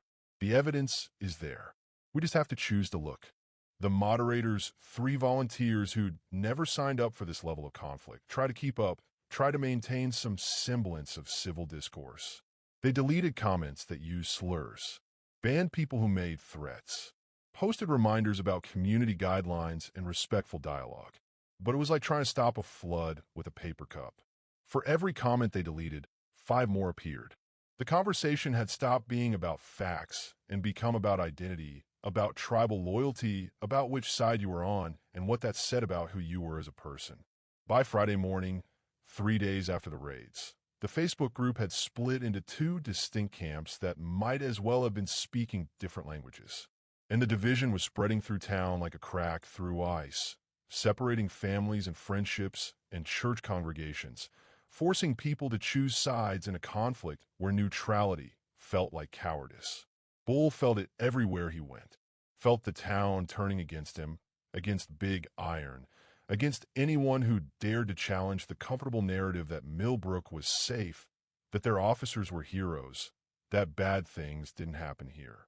Friday afternoon, he walked into Murphy's Auto Supply for spark plugs, the same store where he'd been buying parts for 6 years, where Randy Murphy had sold him everything from oil filters to brake pads, where they'd had easy conversations about motorcycles and football and the kind of small-town nothing that fills the spaces between transactions. Randy looked up from the register when Bull walked in. His expression went cold, flat, like a door slamming shut. "We don't serve your kind anymore," Randy said, his voice loud enough that the other customers in the store could hear, loud enough that this was a performance as much as a rejection. Bull stopped. "Randy, I've been coming here for 6 years. People who go after good cops. People who spread lies about decorated officers. People who kidnap children and then claim they're heroes." Randy's hands were flat on the counter, like he was bracing himself. "You and your club need to find somewhere else to shop. We don't want your business." Bull looked at this man he'd thought he knew, this man who'd seemed decent and reasonable, and saw a stranger. Saw someone who'd chosen comfort over truth, who decided that maintaining the status quo mattered more than protecting children. He walked out without another word. What was there to say? Down the street at Betty's Diner, the place with the chipped coffee mugs and the waitress who always gave him extra coffee and smiled when she brought his pie. The reception was different, but somehow worse. The waitress, whose name was Sarah and who had a daughter in 3rd grade, wouldn't make eye contact. She took his order with her eyes on her notepad, brought his food without a word, refilled his coffee in silence like he was invisible, like acknowledging him might contaminate her. At the post office, people moved away from him in line. Not dramatically. Nobody said anything. Nobody made a scene.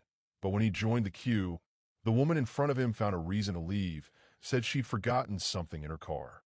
The man behind him suddenly needed to check his phone, stepped out of line, ended up mailing his package from a different window. Small rejections. Quiet cruelties. The kind that don't make headlines, but that build up like poison, that make you understand viscerally that you're not welcome, that the community has decided you're the threat and they're protecting themselves from you. Saturday morning, Bull came out of the clubhouse to find his motorcycle on its side in the parking lot. Someone had knocked it over, probably with a kick or a baseball bat, hard enough to scratch the paint and dent the tank. Deep scratches carved into the metal, deliberate and angry. And someone had taken a key or maybe a screwdriver and carved a word into the paint, letters 6 inches high. Liar. Hammer's bike had gotten sugar in the gas tank. Whoever did it had pried open the cap and poured it in, thousands of dollars of engine damage that would take weeks to repair. Ghost found his truck's tires slashed, all 4 of them, flat rubber sagging against the rims. The clubhouse windows had been spray painted overnight. Blue lines, the thin blue line symbol that was supposed to represent law enforcement solidarity, but that had become a weapon, a way of saying, we're choosing cops over you.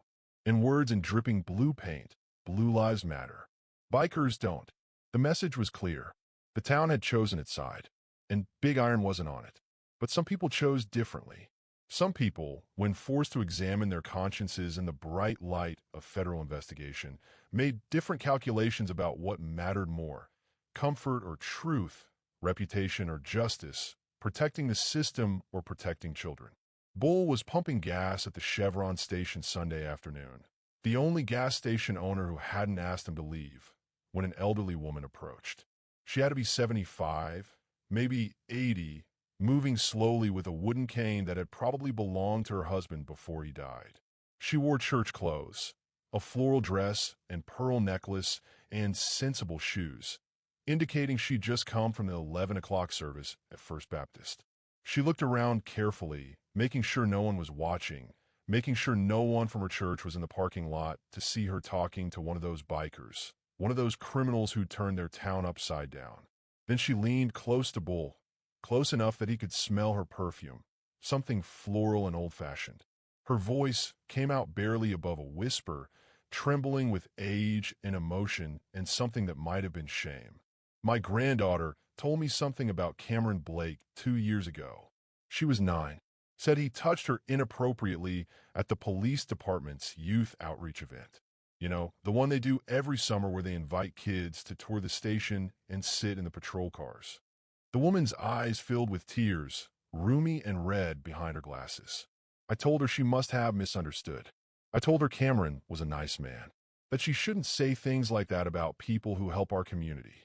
A tear tracked down her weathered cheek, catching in the deep lines around her mouth. I didn't believe her. I chose his reputation over her truth. Her voice broke. She doesn't talk to me anymore. Moved away as soon as she turned 18. Lives in Denver now. Won't return my calls. And I deserve that. I deserve her silence because I gave her mine when she needed me to speak up. She reached out with a trembling hand and touched Bull's arm, her grip surprisingly strong despite the tremor. "Thank you for believing," she whispered. "Thank you for not looking away. Thank you for being braver than I was." She walked back to her car, a beige sedan that had probably been beige when it was new 20 years ago, before Bull could respond, before he could tell her that he understood, that he knew how hard it was to believe something that shattered your world, that forgiveness might still be possible if she could find the courage to keep trying with her granddaughter. But she was already driving away, and Bull stood there with a gas pump in his hand, feeling the weight of all the children who tried to tell and hadn't been believed, all the adults who'd chosen comfort over courage, all the opportunities for intervention that had been lost because believing a child meant questioning an authority figure, and that felt too dangerous, too disruptive, too hard. At Millbrook Community Church that same Sunday morning, Pastor Richard Drummond delivered a sermon that would be quoted in the Millbrook Gazette and the Oklahoma City Times, and eventually in a Netflix documentary about the case.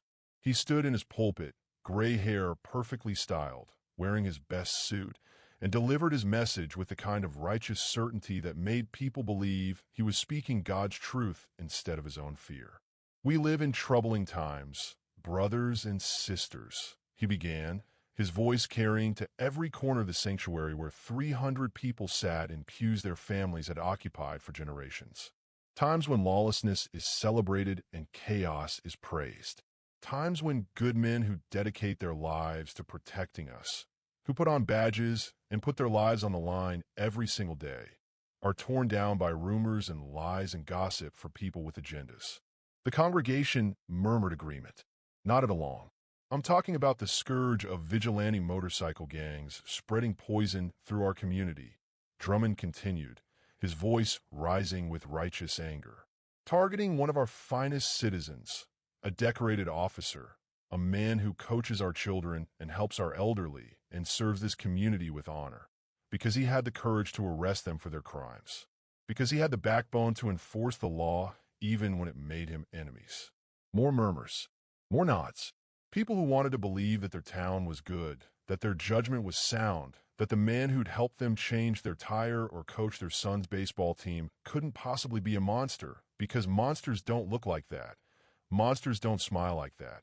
Monsters don't exist in places like Millbrook, Oklahoma.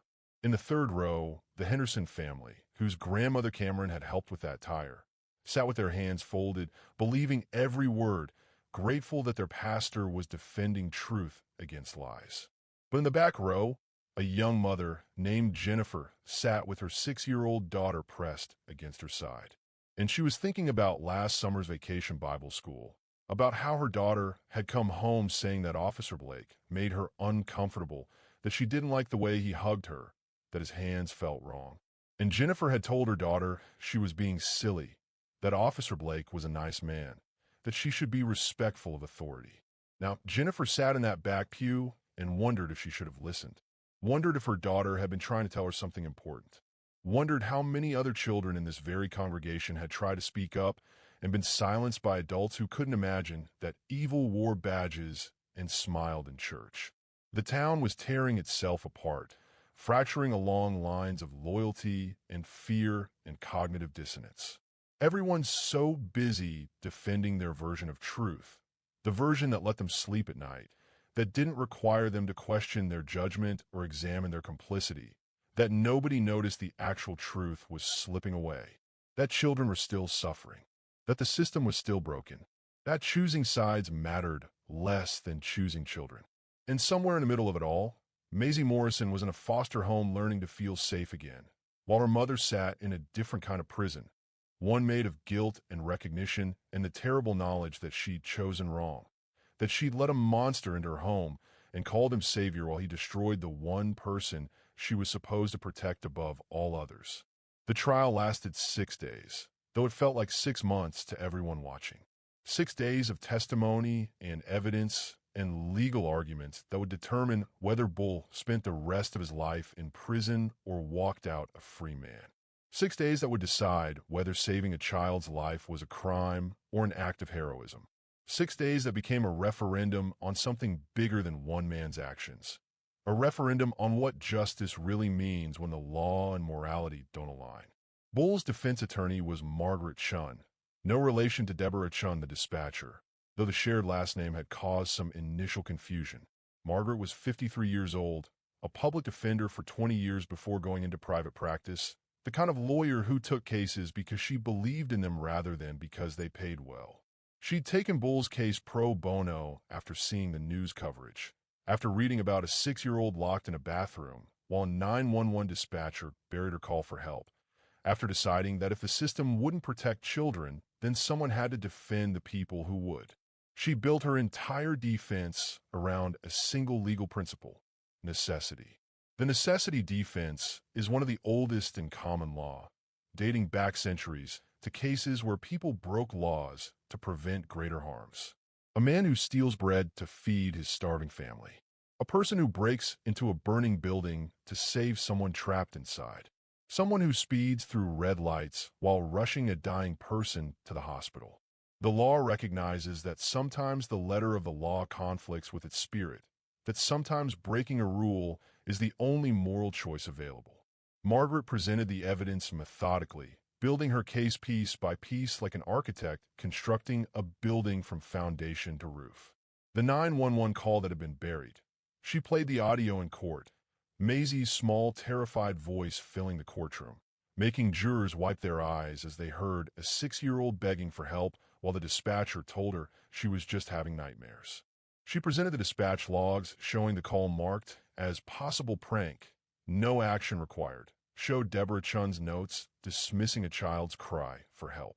The hospital report that had been ignored, Dr. Moss's detailed documentation of sexual abuse, photographs of injuries that made hardened jurors look away, evidence that should have triggered immediate protective custody but instead disappeared into Chief Thornton's office and was never acted upon. The restraining order that had been weaponized to silence the only people watching, obtained by Brenda Morrison at Cameron's suggestion, designed not to protect Maisie but to remove the witnesses who might expose what was happening. The systematic failure of every institution designed to protect children. 45 minutes on hold with CPS, a hospital report filed and buried, a police chief who closed 14 abuse cases personally, a system that protected predators and abandoned victims at every turn. Margaret argued that Bull hadn't acted rashly or violently. He tried the legal system first, reported to CPS, knowing it could mean trouble for him because bikers don't call government agencies unless they're desperate. Took Maisie to the hospital, trusting that doctors would help because doctors take oaths and file mandatory reports. Even after the system failed repeatedly, he documented everything, built evidence, tried to do it right. And the system had failed at every single turn. So what was he supposed to do? Margaret asked the jury, her voice quiet but carrying weight. Walk away? Leave Maisie Morrison locked in that bathroom while Cameron Blake hurt her? Wait for CPS to show up in 72 hours when Cameron was planning to disappear with her in 24? Follow the rules that were designed to protect predators instead of prey. She paused, met each juror's eyes. Bull had a choice that night. Break the law and save a life, or follow the law and become complicit in a child's ongoing torture. He chose the child, and that's why we're here. The prosecution's case was simpler, more straightforward. Assistant District Attorney Thomas Warren stood before the jury in his crisp suit and red tie and laid out the stakes with prosecutorial clarity. Laws exist for a reason, he said, not because they're perfect, not because they always lead to outcomes we like, but because the alternative to law is chaos. You can't let people take matters into their own hands, no matter how sympathetic their motives, no matter how pure their intentions. He pointed at Bull sitting at the defense table. If Bull walks free, what message does that send? That anyone who disagrees with a court order can violate it if they think they're right? That anyone who believes they know better than the system can kidnap children and call it rescue? That's not justice. That's vigilantism. That's mob rule. That's the breakdown of civil society. Warren was good at his job. He made the jury think about consequences, about precedents, about what happens when individuals decide that their judgment matters more than law. He made it sound reasonable, rational, like following rules was the only thing preventing society from collapsing into violence. But then came the testimony that changed everything. Maisie appeared via closed-circuit video feed, displayed on screens positioned throughout the courtroom so everyone could see her clearly, but she didn't have to face Cameron's family or the prosecutors or the crowd of spectators who'd filled every seat to witness this trial. She sat in a comfortable room at the courthouse with soft furniture and warm lighting, designed to be non-threatening, to feel safe. Beside her sat a therapy dog named Bailey, a golden retriever with soulful eyes who rested his head on her lap, providing the kind of comfort that only animals can provide, unconditional and wordless. Maisie was 7 now, 8 months removed from that night, when Bull had carried her out of the Morrison trailer. Still small for her age, blonde hair pulled back in a neat braid, wearing a purple dress that her foster mother Karen had helped her pick out because purple was Maisie's favorite color now. The color she'd chosen to paint her bedroom walls in the foster home, where she was learning what safety felt like. Margaret Chun asked the questions gently, careful not to re-traumatize, careful to let Maisie speak in her own words at her own pace. Maisie, can you tell the jury what happened the night Bull came to your house? Maisie's voice came through the speakers, stronger than it had been 8 months ago, though still fragile, still carrying the weight of trauma that would take years to fully heal. Cameron hurt me, she said, her hand resting on Bailey's head, fingers buried in his fur.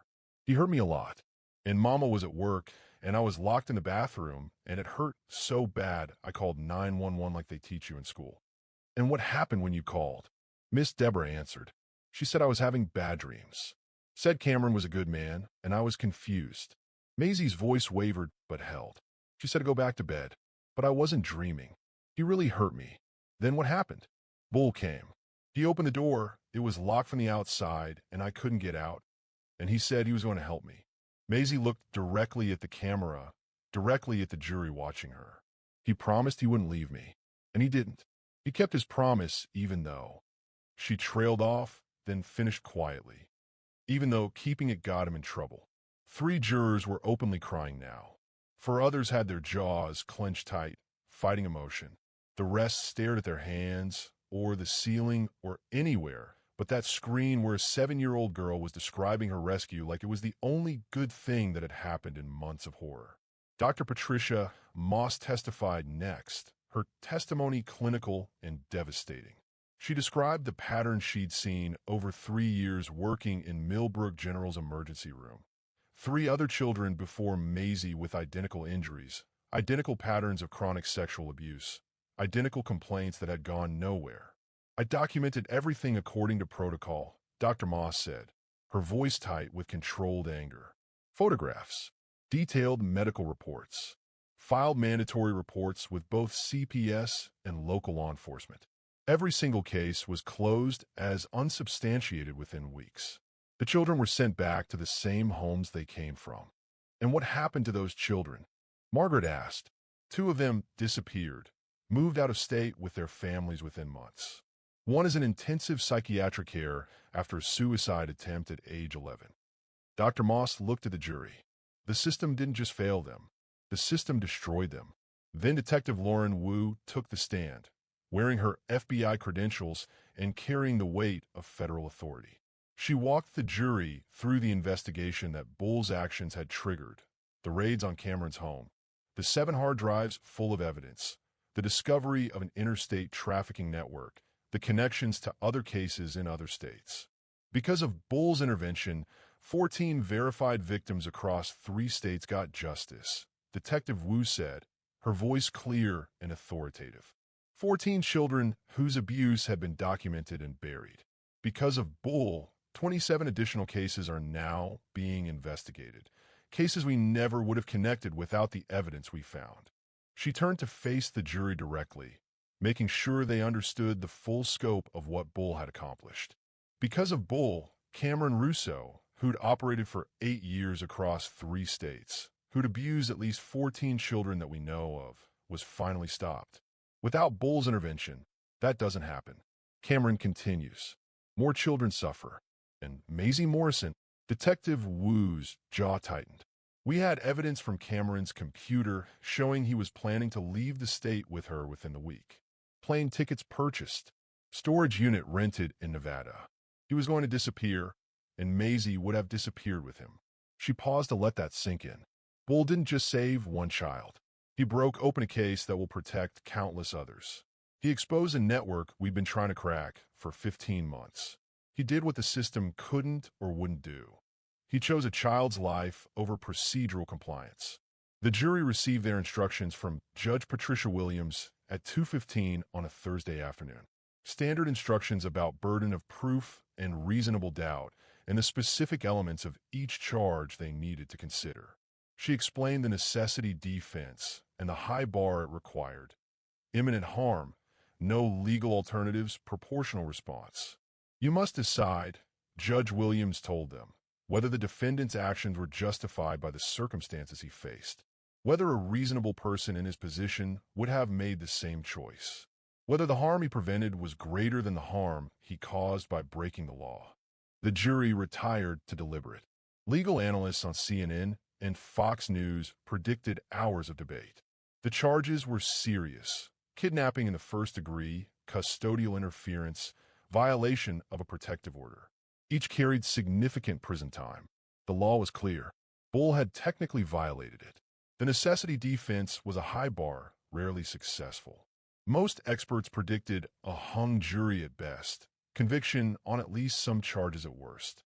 48 minutes later, the jury returned.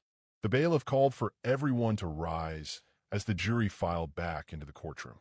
Bull stood on legs that felt like water, his heart hammering so hard he could feel it in his throat. 48 minutes. Barely long enough to take a bathroom break and settle into chairs and review the verdict forms.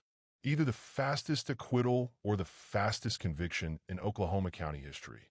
The foreman was Robert Mills, a retired high school teacher who taught history for 30 years, who understood systems and institutions and the difference between rules and justice. He stood when Judge Williams asked if they'd reached a verdict. "We have, Your Honor, on the charge of kidnapping in the first degree. How do you find the defendant?" Mills looked at Bull, held his gaze for a moment, then spoke clearly into the microphone. "Not guilty." The courtroom stirred, a collective intake of breath, but Judge Williams raised her hand for silence. "On the charge of custodial interference, how do you find?" "Not guilty." "On the charge of violation of a protective order?" "Not guilty." The courtroom erupted. People leaped to their feet, cheering, crying, embracing complete strangers in the kind of spontaneous celebration that happens when collective relief becomes too big to contain. Someone shouted, "Justice." Someone else shouted, "Free Bull." The gallery dissolved into chaos, joyful, cathartic, human chaos. Judge Williams should have called for order, should have demanded silence and decorum and respect for the proceedings, should have threatened to clear the courtroom if people didn't settle down. Instead, she sat back in her chair and let it happen. Because sometimes justice isn't just about law and precedent and following procedures. Sometimes it's about recognizing that 12 ordinary citizens understood something profound, that mercy and morality matter as much as statutes, that doing the right thing sometimes means breaking the wrong rules, that protecting children matters more than protecting systems. Bull stood at the defense table, his hands shaking, unable to fully process what he was hearing. 8 months of uncertainty, of preparing himself for decades in prison, of writing letters to his brothers telling them to keep the club going without him. All of it dissolving in 48 minutes of jury deliberation and 3 words repeated 3 times. "Not guilty, not guilty, not guilty." Margaret Chun put her hand on his shoulder, tears streaming down her face, her careful professional composure completely shattered by relief and vindication. She believed in this case, had staked her reputation on it, had argued that sometimes breaking the law is the most moral choice available. And 12 strangers had agreed. In the gallery, every member of Big Iron Motorcycle Club stood together. Hammer and Ghost and Preacher and all the others, men who'd risked everything to help Bull save a child, who'd faced vandalism and threats and community rejection because they'd refused to look away. Brothers to the end. Brothers who'd proven that family isn't just blood, it's choosing to stand together when standing alone would be easier. The verdict was delivered, but it wasn't the end of the story. Cameron Anthony Russo received 7 consecutive life terms without possibility of parole. The judge who sentenced him said that his crimes were so heinous, so systematic, so devoid of any redemptive quality, that rehabilitation was impossible and protection of society required permanent removal. He would die in prison, no chance of parole, no possibility of ever hurting another child. Chief Wade Thornton received 18 years in federal prison for corruption, obstruction of justice, and conspiracy. At 52, he'd be 70 before release, assuming he survived that long. Former cops don't do well in prison, and word spreads fast about why you're there. Dispatcher Deborah Chun received 6 years for obstruction of justice, for burying that 911 call, for systematically protecting her brother while children suffered. Her sentence was lighter because she cooperated, provided evidence, testified about how the network operated. The system that had protected them for so long finally held them accountable. Justice, slow and imperfect, eventually arrived. But the real victory wasn't in the courtroom. It wasn't in the verdicts or the sentences or the legal vindication. The real victory was happening in a foster home across town, where Maisie was learning to sleep through the night without nightmares, learning to trust adults again, learning that her voice mattered and people would believe her. If you believe Bull and Big Iron are heroes, I need you to comment, "Heroes wear leather" right now. Share this story everywhere. Let's celebrate the people who refuse to look away, who choose children over compliance, who understand that sometimes being the hero means breaking the rules that protect monsters. These are the stories that need to be told. Not about perfect people, but about flawed humans who make the right choice when it costs them everything. Comment, heroes wear leather. And let's honor everyone who's ever stood up when sitting down would have been easier. 1 year later, Millbrook looked the same from the outside. Same hardware store on Main Street. Though Randy Murphy had sold it to new owners who didn't care what your last name was or what patch you wore on your jacket. Same diner with the chipped coffee mugs where Sarah the waitress now smiled at Bull when he came in, brought him extra coffee without being asked, had learned that some judgments need to be reconsidered in light of truth. Same church bells on Sunday mornings, competing across 4 denominations, marking time the way they'd been marking it for generations. But underneath the familiar surface, everything had changed. The town had been broken and was learning to heal, learning that healing doesn't mean forgetting or erasing, but acknowledging and rebuilding, brick by painful brick. Maisie turned 7 in the home of David and Karen Roberts, a foster family who'd been trained in trauma-informed care, who understood that healing doesn't follow straight lines, that progress isn't linear, that some days you take 5 steps forward and other days you take 3 steps back, and both are part of the journey toward wholeness. She had her own room for the first time in her life. Not a space she shared with her mother or a bathroom where she was locked in, but her own room with a door she could close when she wanted privacy and open when she wanted company, and most importantly, a door that locked from the inside, giving her control, giving her safety, giving her the power to say no and have that no mean something. She'd chosen to paint it lavender, not pink, never pink again, because pink reminded her of that Sunday dress she'd worn the day she walked to the biker's garage. Lavender was new, was hers, was a color that meant healing and peace and the possibility of beautiful things growing in places that had been barren. Her room had bookshelves, real wooden shelves that David had built and Karen had painted white, filled with stories where good always wins, where brave heroes rescue people who need rescuing, where monsters get defeated and children get saved, and endings are happy because sometimes children need to believe that happy endings are possible, that the world can be just, that suffering doesn't last forever. She went to therapy every Wednesday at 3:30 p.m. with Dr. Sarah Hoffman, the same forensic interviewer who'd first talked with her in the FBI field office. Dr. Hoffman had become the one person Maisie trusted completely to hear the hard things without flinching, without telling her she was confused, without making her feel like her pain was too much or too difficult or too inconvenient for adults to handle. The nightmares still came sometimes. Less often now, maybe twice a week instead of every night, maybe once a week during good stretches when she felt particularly safe. But they still came, and Dr. Hoffman said that was normal, that trauma doesn't heal on a schedule, that her brain was still processing what had happened and nightmares were part of that processing. She was learning to be a child again, slowly, carefully, one small victory at a time, learning that adults could be trusted if you found the right ones, learning that her body belonged to her, learning that no was a complete sentence and people who cared about her would respect it, learning that asking for help wasn't weakness but wisdom, that speaking up wasn't causing trouble but protecting yourself. She played soccer now, joined a recreational league that Karen had signed her up for, thinking that running and physical activity might help process some of the trauma that lived in her body. Maisie had been skeptical at first. She'd never been good at sports, had always been the small kid who got picked last, but something about soccer worked for her. The running, the teamwork, the clear rules about boundaries and respect, and what constituted a foul. The way the game stopped when someone got hurt and started again when they were ready. She had 2 best friends at school now, Emma and Sophia, both in her 2nd grade class, both girls who laughed easily and shared their lunches and didn't ask complicated questions about where Maisie's real parents were or why she lived with foster parents.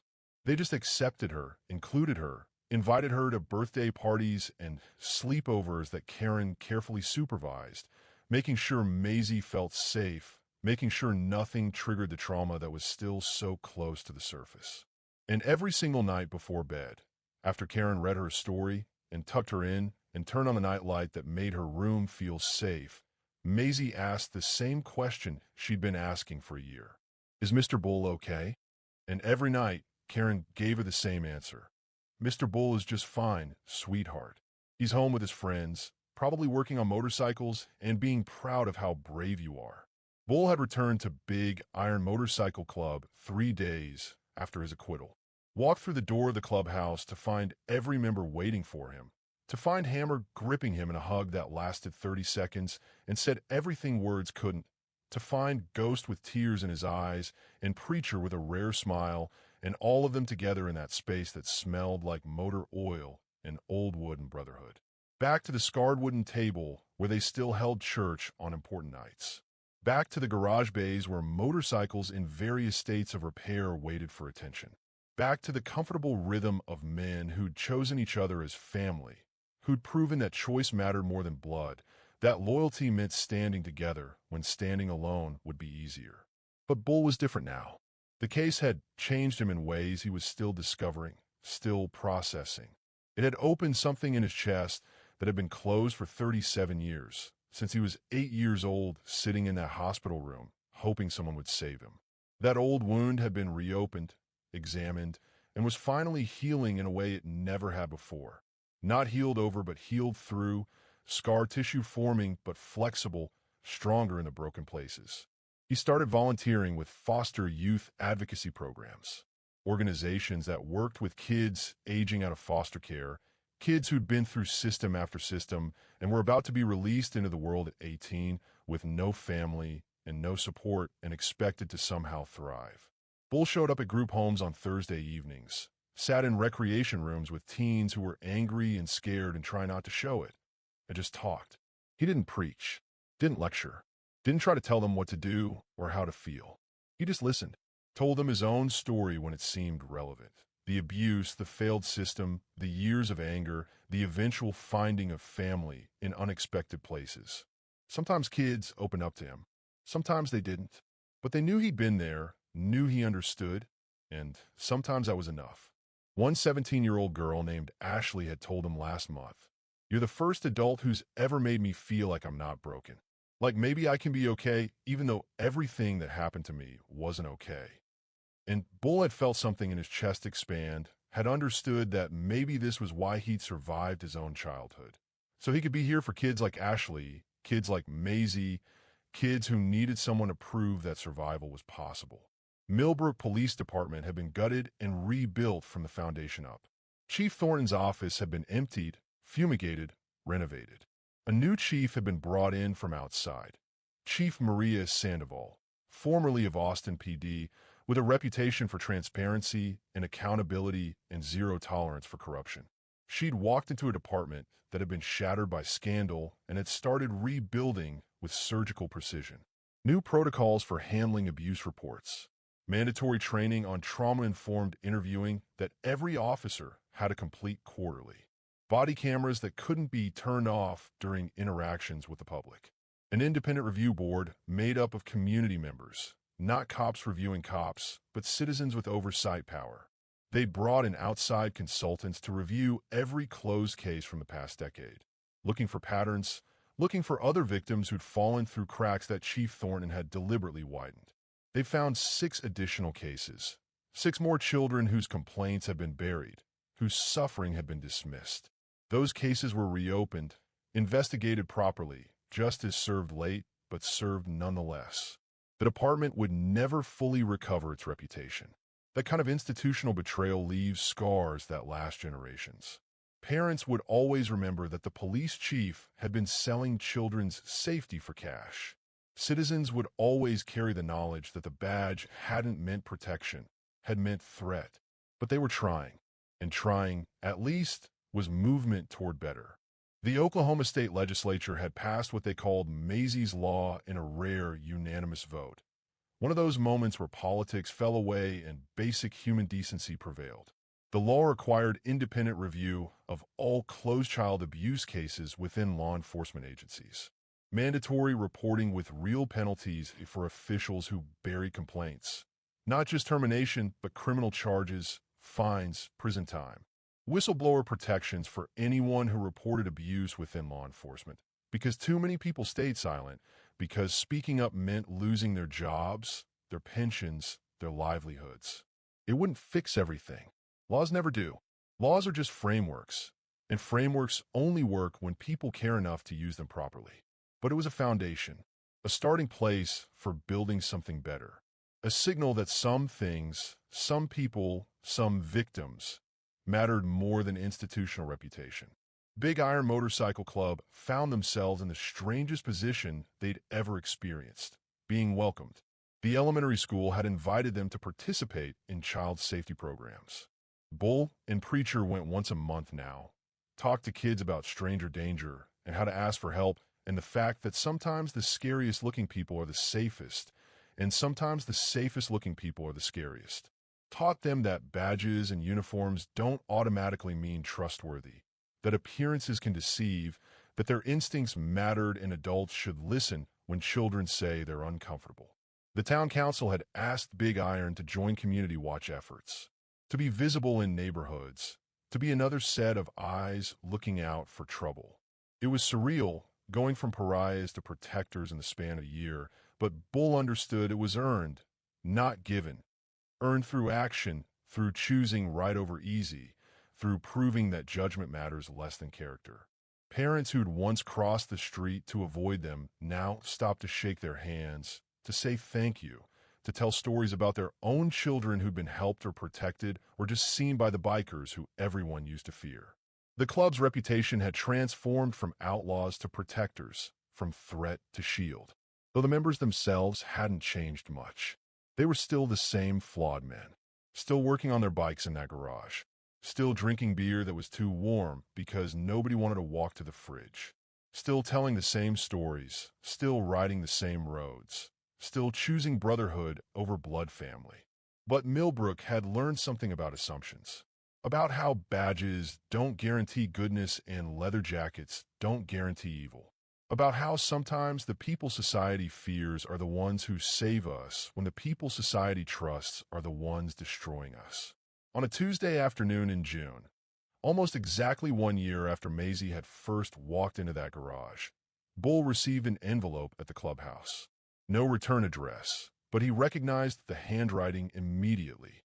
The careful, oversized letters of a 7-year-old still learning cursive, still practicing her penmanship in that serious way children do when they're trying to get something exactly right. Inside was a single piece of paper, a drawing rendered in crayons, the colors bright and deliberate. A motorcycle, recognizably a Harley if you knew what to look for, with exaggerated chrome and wheels that were slightly too big the way children's drawings always have proportions slightly wrong, but spirit exactly right. A figure sitting on the motorcycle, drawn with loving detail, beard, leather jacket, the patch that said Big Iron MC. And beside the motorcycle, a smaller figure. Blonde braids, purple dress, holding a stuffed rabbit that still had one ear hanging at an angle. At the bottom, written in purple marker, because purple was Maisie's favorite color now, 6 words in that careful childish handwriting. Thank you for being brave. Love, Maisie. Bull stood in that clubhouse holding that drawing, and something inside him finally settled. Some question that had been open since he was 8 years old finally found its answer. He hadn't been saved, but he'd saved someone else. The system had failed him, but he'd refused to let it fail Maisie. The cycle of adults looking away and children suffering. He'd broken it, at least for one child, at least this one time. He hung that drawing on the wall of the clubhouse, right next to the Big Iron MC charter from 1987. The club's founding document and this drawing, side by side, the past and the future, the family they'd chosen and the family they protected. And every man who walked into that room and saw that drawing understood what it meant. Understood that sometimes being brave means breaking rules that shouldn't exist. Understood that sometimes the law and justice aren't the same thing, and you have to choose which one matters more. Understood that sometimes the people society fears, the tattooed, the outcasts, the ones who don't fit the comfortable narrative of respectability, are the ones who save us when everyone else looks away. Bull looked at that drawing and thought about Maisie playing soccer, making friends, sleeping through most nights without nightmares. Thought about the 14 other victims who'd gotten justice because he'd refused to follow rules designed to protect predators. Thought about Ashley and the other foster kids he talked with on Thursday nights. Kids who were learning that survival was possible, that the system's failures didn't have to define them. And he understood that this ordinary Tuesday afternoon in a clubhouse that smelled like motor oil, surrounded by brothers who'd stood with him when the whole world was against him, holding a crayon, drawing from a child who was learning to heal. This was what justice looked like when you stripped away the courtrooms and the verdicts and the legal proceedings. Justice was Maisie safe. Justice was children believed. Justice was choosing what was right over what was easy over and over again, until right became the habit instead of the exception. Sometimes the people society fears are the ones who save us. Sometimes angels wear leather. Sometimes the most moral choice is the illegal one. And sometimes a motorcycle club of broken men becomes the family that protects children when every other institution has failed. 1 year later, in a small town in Oklahoma that looked the same but had changed in all the ways that mattered, that truth was written in crayon and hung on a wall where everyone who needed to know it could see. Maisie's story shouldn't have needed outlaw bikers to intervene. It shouldn't have taken men whose society labeled as criminals to do what police officers and social workers and dispatchers and doctors were supposed to do. It shouldn't have required someone to risk everything, their freedom, their reputation, their entire life, just to protect a 6-year-old child from a predator wearing a badge. But that's what happened, because the systems we built to protect children failed at every single turn. Because institutions chose reputation over accountability. Because badges became shields for monsters instead of symbols of protection. Because too many adults decided that following rules mattered more than saving lives. Until we build systems that actually protect the vulnerable instead of protecting the powerful. We need people brave enough to break unjust rules. We need people who understand that sometimes the law and justice aren't the same thing. We need people who will choose a child's safety over their own freedom. Bull and Big Iron MC didn't just save one little girl. They proved that humanity still exists in the unlikeliest places. In garage bays that smell like motor oil, in men with tattoos and records and leather jackets, in people whose society had written off as troublemakers. They proved that family isn't just blood, it's choice. That heroism doesn't require a badge, it requires courage. That sometimes the scariest looking people are the bravest when everyone else is too afraid to act. They proved something Edmund Burke said centuries ago. The only thing necessary for the triumph of evil is for good men to do nothing. Bull and his brothers refused to do nothing. They saw evil wearing a uniform and a smile, and they didn't look away even when looking away would have been legal, safe, easy. These men did something, and that something saved Maisie's life, exposed a network of predators, gave justice to 14 children who'd been failed by every system designed to protect them, and changed the way an entire state thinks about protecting children from abuse within law enforcement. If this story moved you, if it made you angry at systems that failed children, if it made you believe that ordinary people can still make a difference, if it reminded you that sometimes the heroes don't look like what we expect, then I need you to do something right now. Hit that subscribe button, because channels that tell these stories, that expose system failures and celebrate the people who fight back against corruption, those channels get suppressed by algorithms that prefer comfortable content. Subscribing means you're choosing truth over comfort. It means you're saying that these stories matter more than entertainment. And it means the people who want to bury stories like Maisie's don't get to win. Share this story with someone who needs to hear it. Maybe it's someone who's been failed by the system. Maybe it's someone who works in law enforcement and needs to understand how institutions can become corrupt. Maybe it's someone who's questioning whether one person can really make a difference. Share it because stories like this change minds, change hearts, change the way we think about justice and courage and what it means to protect the vulnerable. Comment, break the silence if you stand with survivors over systems that fail them. Make that comment a declaration, a public statement that you believe children like Maisie, that you support people like Bull who choose right over easy, that you refuse to be silent when systems protect predators. Every comment is a vote against the corruption that nearly destroyed Maisie. Every comment is a stand against dispatchers who bury 911 calls and police chiefs who close abuse cases for money and institutions that value reputation over children's lives. Let them know we're watching. Let them know we remember. Let them know that some of us still believe that a child's safety matters more than an officer's reputation, that truth matters more than institutional loyalty, that human lives matter more than procedural compliance. And remember this, you don't need a motorcycle to be someone's hero. You don't need tattoos or a leather jacket or a club patch. You just need to refuse to look away. You need to be the person who believes a child when they're brave enough to speak up.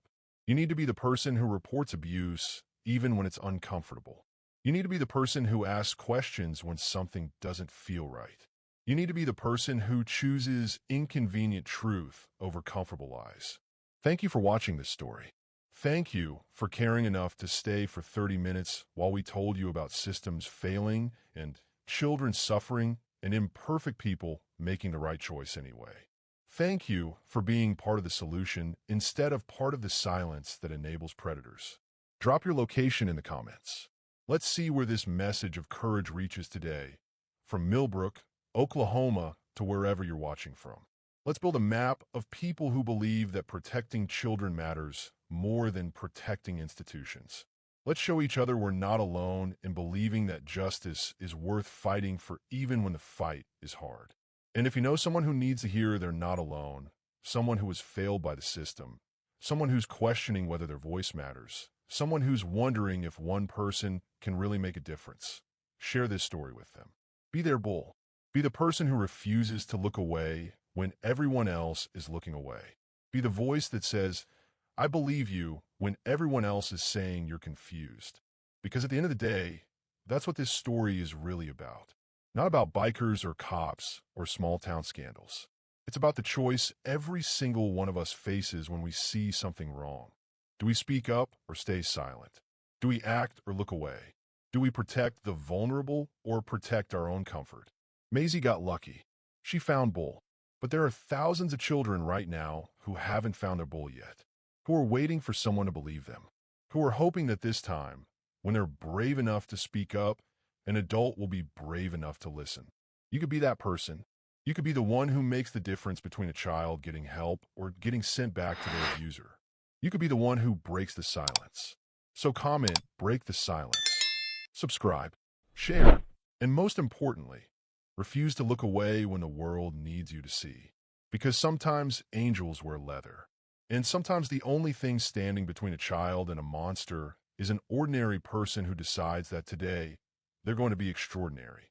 Thank you for being here. Thank you for caring. And thank you for choosing to be part of the solution. Now go be someone's hero.